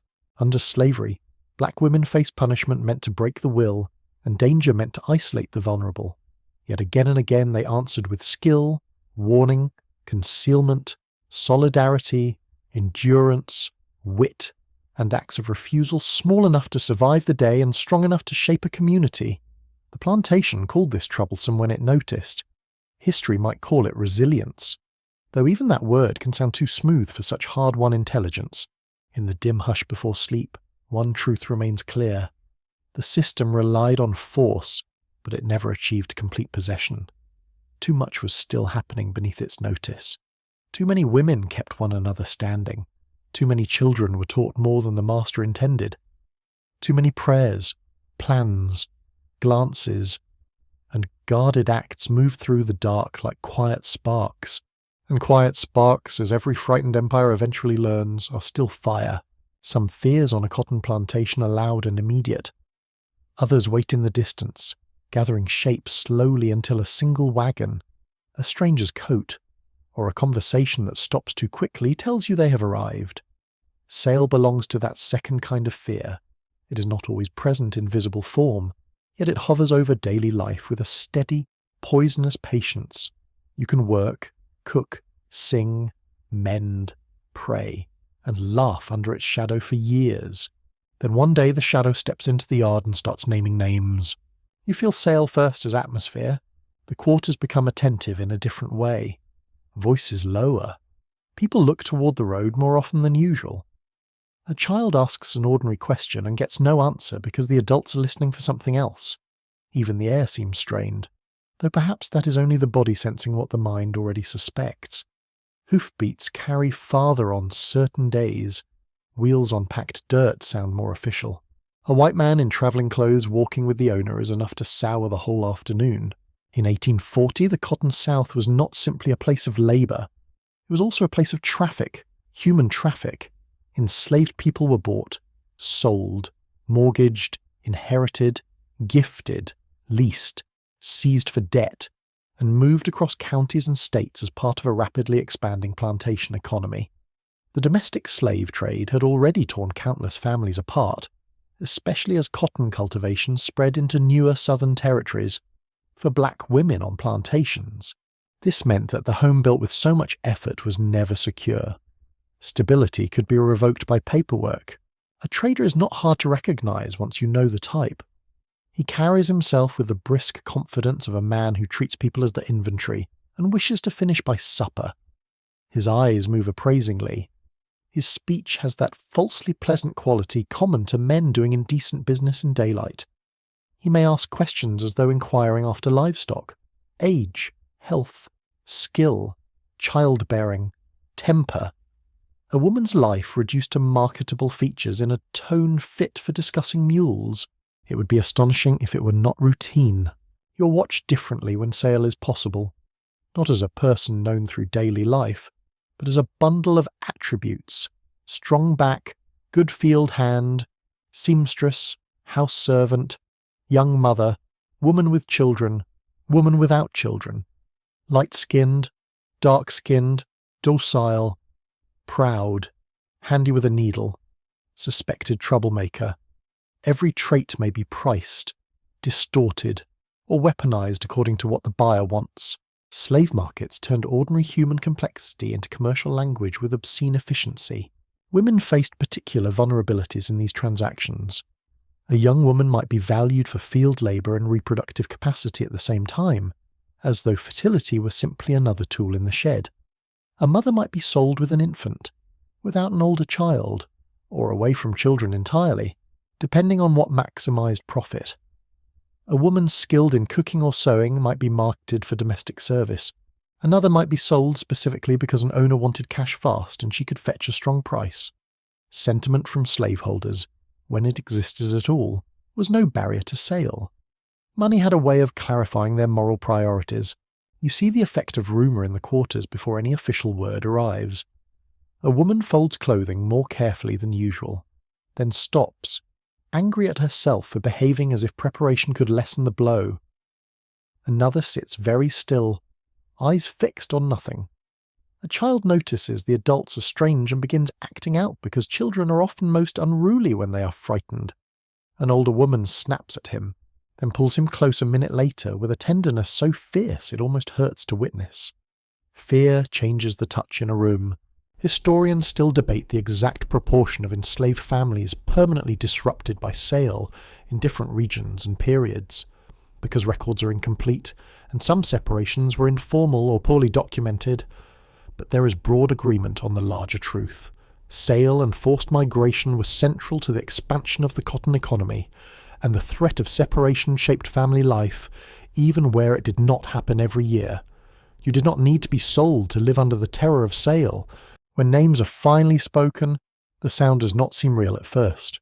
A person hears her own name and feels the world narrow to one hard point, or hears a child's name, or a husband's, or a sister's. Sometimes there is pleading, sometimes stunned silence, sometimes practical motion begins at once because the body cannot bear the waiting. Find the dress, wrap the baby, gather the blanket, hide the tears, or fail to hide them. No moral lesson should be drawn from how a person grieves at such a moment. There is no graceful way to be sorted from your people. Children suffer this terror in especially cruel ways because they do not always understand the process, only the emotional weather around it. They know adults are frightened. They know somebody is crying in a voice they have never heard before. They know that being told to stay close feels less like instruction and more like desperation. An older child may understand enough to become eerily helpful, carrying bundles, fetching water, trying to comfort younger ones with a seriousness no child should need. Plantation life forced maturity into children at the ugliest times. There are sales within the county, and sales that mean the far greater horror of being sent south or west to unfamiliar country. The words alone can chill a cabin. Down the river, sold south, Alabama, Mississippi, Louisiana, Arkansas.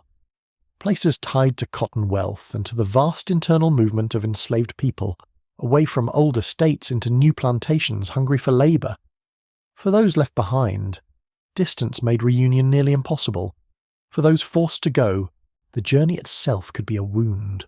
Roads, chains, wagons, boats, holding pens, unknown buyers, strange accents, new rules, and no certainty about who would survive the trip with you. A fringe but revealing detail from some accounts is that people sometimes sewed tiny keepsakes into clothing or tucked them into bundles before sale. A scrap of fabric from a mother's dress, a button, a piece of string, a Bible verse if someone had writing, a child's little carving. The historical evidence for any single practice varies, but the instinct is deeply believable. When the law allows your whole life to be uprooted, even a trivial object can become sacred. Memory needs something to cling to. Black women often bore the emotional burden of making meaning in the chaos of separation. A mother trying to steady children while shaking herself. A grandmother telling names again and again so they would not be lost. A sister pressing practical advice into a departing hand because she cannot stop the sale and must offer something. Eat when you can, say your full name, remember your people, watch who you trust, keep the baby warm. Such instructions are heartbreak shaped into speech. There were cases where owners promised not to separate families and broke the promise when convenient. There were also cases where an owner sold a person to settle debt, divide an estate, reward a relative, or respond to some perceived offence. Death could trigger it too. The planter dies, and suddenly the enslaved community must fear not only grief or change in management, but the inventorying of their own bodies for inheritance. The legal machinery of slavery was mercilessly tidy about this. A life could be itemized between silverware and livestock. The sensory memory of sale lingers in specific details. Dust in the yard rising around boots and wheels. The smell of horse sweat and leather. Papers crackling in a white man's hand. A child's face wet and confused. The rough feel of a hand gripping yours too hard because neither of you knows whether letting go means forever. The sound of crying that has moved beyond politeness. A woman trying to memorize someone's features in broad daylight because memory has suddenly become urgent work. Not every separation happened through a formal auction. Some sales were negotiated privately, making them no less devastating. No crowd was needed to produce terror. A quiet agreement between white men in a shaded room could ripple outward into a dozen broken lives by nightfall. This is one reason plantation calm could be so deceptive. A peaceful-looking yard might contain the aftermath of decisions made over ledgers and whiskey. Silence, in such places, was often administrative. You also see how sale distorts relationships even before any actual separation occurs. People may hesitate to form attachments too openly, or cling harder because withholding love offers no real safety. A mother might lie awake counting her children in the dark, not from sentimentality, but from the practical knowledge that each night together is uncertain. An older woman may teach names, kin connections, and family stories with unusual insistence because memory becomes a hedge against disappearance. Love on a plantation is never casual. It costs too much. At times, communities try to resist separation through pleading, bargaining, collective appeal, or the use of intermediaries, a trusted white person, a minister, a relative of the owner, someone with enough influence to be heard for a moment. Sometimes families offered to take on more labour or begged to be sold together. Sometimes these efforts worked in part. Often they did not. Historians are careful not to romanticize the rare mercies of slaveholders, and rightly so. A family remaining together at the whim of ownership is not benevolence. It is suspended cruelty. For women, the sale of children could be among the most devastating of all experiences. Young children might be kept with mothers for a time if buyers saw economic advantage in doing so, especially nursing infants. Older children, however, could be separated once they were deemed useful enough on their own. Adolescence brought no safety. In fact, it could bring increased market value. The system took a child's growth, a mother's pride, and a family's years of care, then translated them into a better sale price. There are no respectable words for such a system. Yet even in these conditions, black women worked to preserve kinship through memory and instruction. They repeated names. They told children where they came from. They described absent relatives with enough detail to keep them alive in the mind. They made family history portable because geography could no longer be trusted to hold it. An elder might say, "Your mother's people were from here. Your father was tall and laughed like this. Your sister has a scar near her thumb. Your grandmother sang this song." It was the archive work without paper. Scholars sometimes speak of social death when describing slavery, meaning the severing of legal and social ties that normally anchor a person in family and community. The term captures something real, but it can sound too final if used carelessly. Enslaved people were not emptied of relation. They fought constantly against that emptiness. Sale tried to make kinship disposable. Women answered by carrying it in speech, ritual, and remembrance. The wound was real. So was the refusal. The quarters after a sale feel altered in ways that are hard to name. Space itself changes. A doorway with no one in it. A child looking toward a cabin and then remembering. A sleeping place too empty. Someone's bowl unused. Someone's laugh no longer arriving from the yard. The ordinary routine goes on because the plantation insists upon it. Fires are lit. Water is carried. Cotton still waits. That continuation can feel almost unbearable. The world's refusal to stop seems like an insult. There is anger too, though it may hide beneath exhaustion. Anger at the owner, at debt, at law, at God. Perhaps, though people may be slow to admit it, at the obscene normality with which white society conducts these ruptures.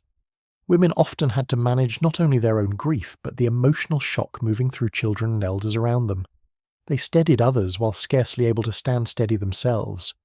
This is one of the least acknowledged burdens of plantation womanhood, being forced to become the organizer of grief. Night falls eventually, as it always does, and the yard darkens around whatever loss the day has brought. Smoke from the evening fire hangs low. Crickets begin. A pot simmers because people must still eat. Somewhere a baby cries for someone who is no longer there to answer quickly.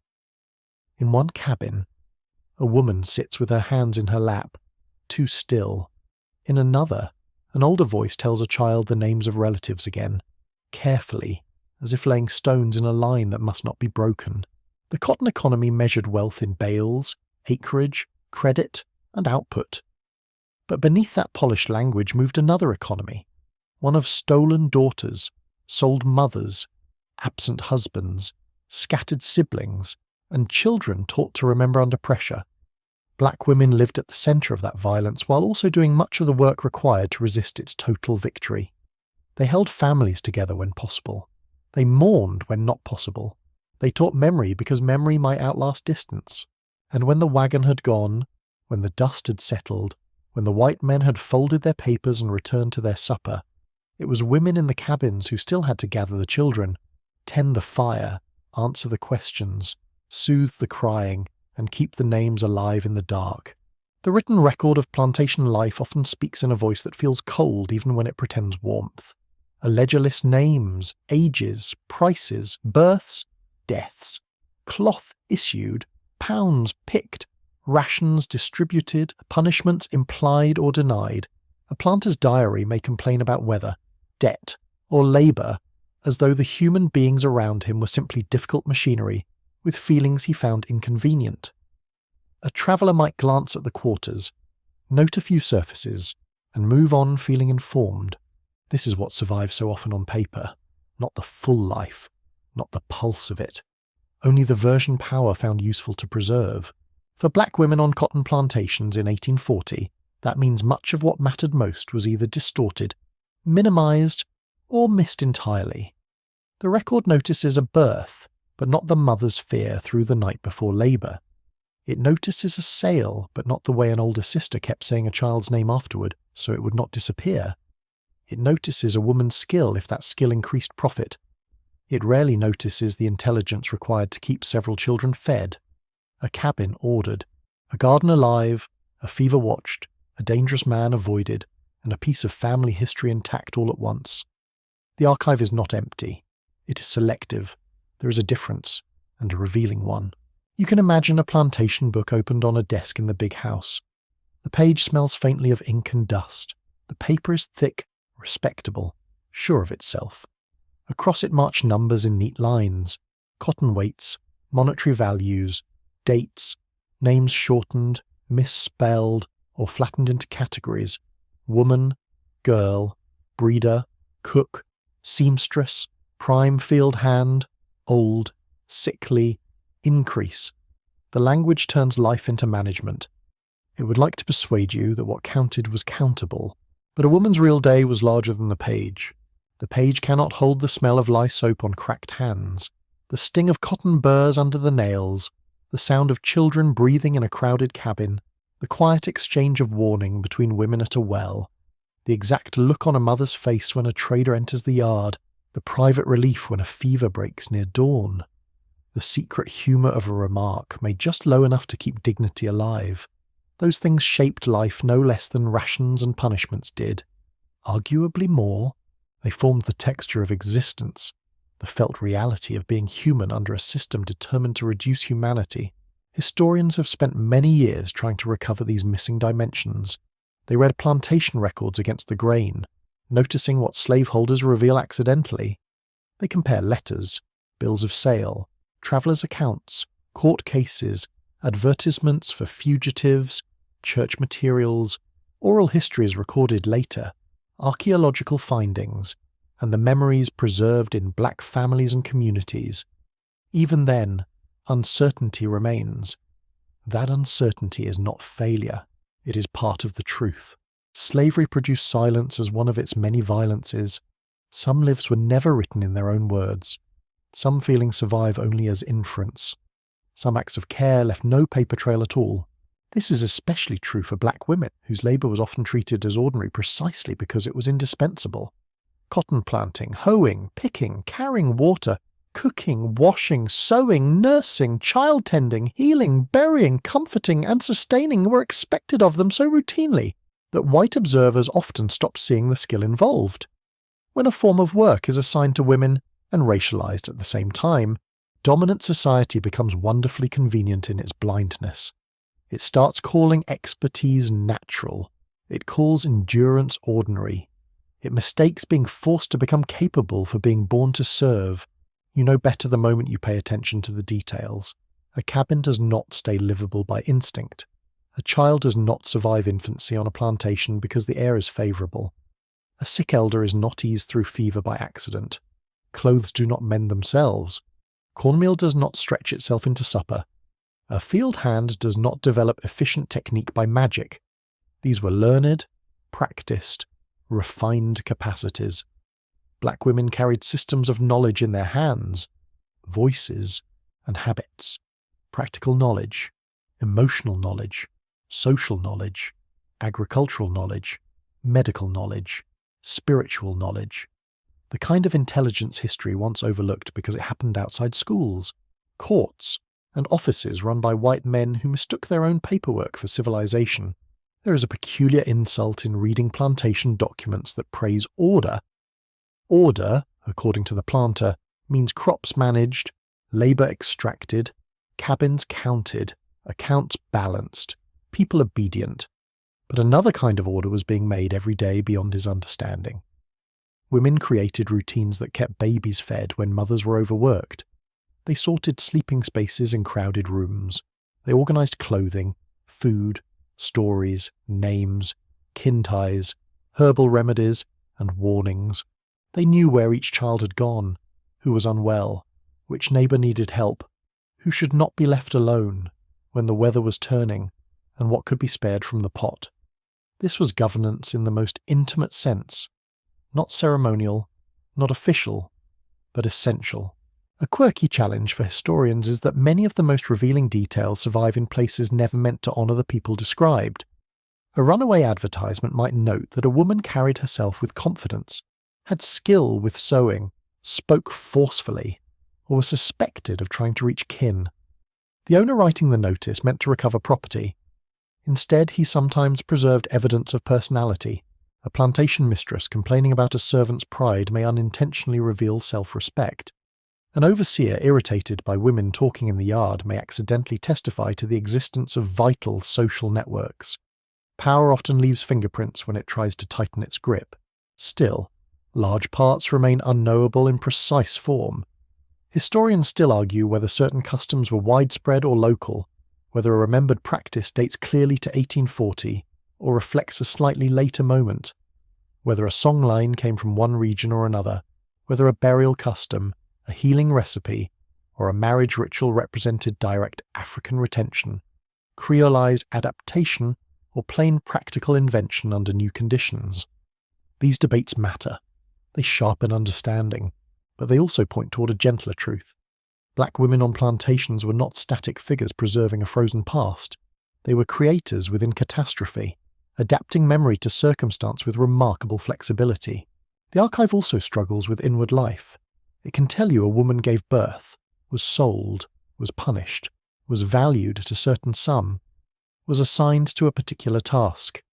It rarely tells you what she thought while walking to the field in pre-dawn cold, whether she feared storms, whether she loved to sing, whether she preferred silence in the evening or company, whether she was funny in a dry way that children only understood years later, whether she had a private habit of looking at the sky before entering a cabin, whether she carried anger like a coal or transformed it into action.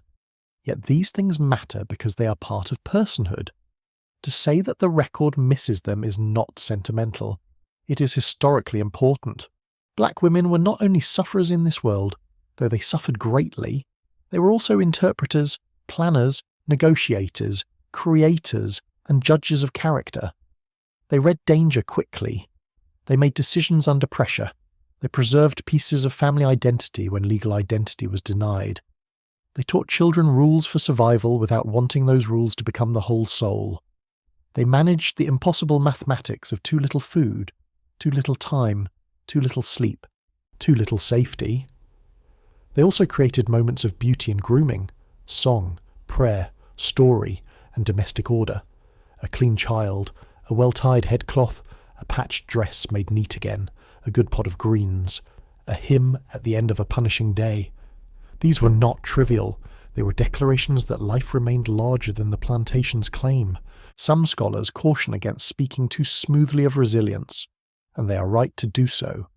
The word can become flattering in the wrong mouths, as though endurance under terrible conditions were a virtue the conditions somehow deserved. Better to say this. Black women developed extraordinary capacities because extraordinary cruelty made such capacities necessary. Their strength should be admired, but the system that demanded it should never be romanticized. No woman was born for this. She became what she had to become inside it. Archaeology has added quiet evidence to the written record. Buttons, beads, pottery fragments, food remains, pipes, charms, cabin sites, yard layouts, hidden caches, worn thresholds, and discarded tools can all speak when papers fail. A bead in the soil may suggest adornment or personal style. A cluster of plant remains may reveal diet beyond official ration lists. A cabin yard arranged in a particular way may hint at social life, domestic patterns, or strategies for privacy and community. Material traces cannot tell the whole story, but they help restore texture. They remind you that women move through these spaces not as abstractions, but as bodies touching objects, mending garments, stirring pots, braiding hair, carrying children, and stepping over the same earth day after day. There is also memory carried forward in descendants, in folklore, in naming patterns, in church traditions, in recipes, in family stories whose edges blur, but whose emotional truth remains sharp. The exact wording may shift across generations. The lesson stays. Your people endured this. A grandmother knew herbs. A woman walked miles at night to keep a family bond alive. A mother hid something precious in clothing. An elder kept names alive after sale. These memories do not replace the archive. They enlarge it. They insist that what was not fully written was still fully lived. Perhaps the deepest thing the record misses is scale. Not scale in acres or pounds or dollars. Scale in moral and emotional magnitude. The act of getting through one ordinary day as a black woman on a cotton plantation in 1840 required dozens of choices, calculations, and emotional adjustments that would overwhelm most people if listed plainly. Wake and assess the child, read the weather, guard the food, pace the labour, manage pain, read the overseer, share the warning, tend the sick, save the cloth, quiet the fear, remember the named, hold your dignity, make the fire, teach the child, judge the risk, continue again. A ledger cannot hold that. It can only approximate the outer shell. So when you ask what life was really like, the answer lies partly in facts and partly in the spaces facts cannot fully contain. It was laborious, dangerous, hungry, crowded, watched, and vulnerable to theft of every kind. It was also skilled, relational, intelligent, spiritually alive, and morally complex. It contained suffering without being reducible to suffering alone. Black women bore the crushing weight of the cotton economy, but they also bore culture, memory, family life, practical knowledge, and communal care through conditions that should have destroyed them and did not. That does not make the story uplifting in any cheap sense, or it makes it human. The full humanity is the point, not simply what was done to these women, though that matters. Also what they knew, made, protected, taught, and carried. Their lives were not footnotes to cotton. Cotton depended on them, plantation order depended on them, family continuity depended on them, community survival depended on them. And the very fact that so much of this had to be recovered from the margins tells you how thoroughly the old record served power rather than truth. When the page closes and the ink dries and the grand white house falls quiet for the night, you are left with another kind of knowledge. Somewhere in the dark, a woman checks a child's breathing. Another woman rubs salve into split hands. Someone murmurs a prayer. Someone repeats a name so it will stay alive. Someone lays out a patched dress for mourning. Someone, despite everything, hums.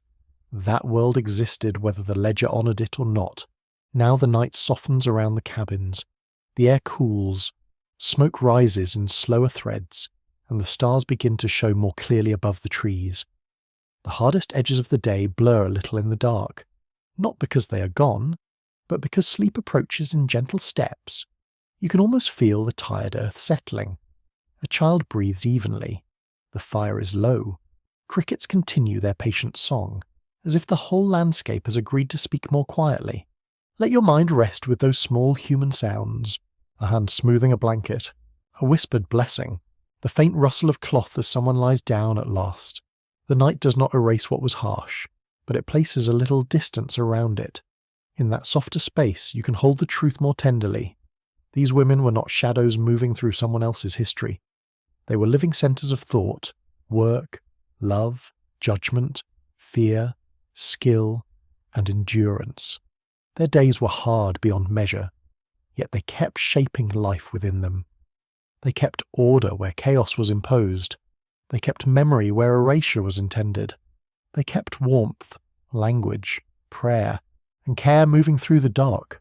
So let the cabin grow dim, let the last ember fade lower, let the sounds of the plantation fall back until only the gentlest ones remain. Breathing are crickets, wind along the wall, the hush that comes when tired bodies finally loosen their hold on the day. And as the night deepens, let the story settle not as a ledger of pain alone, but as a quiet remembrance of lives that were always more than the world around them chose to write down.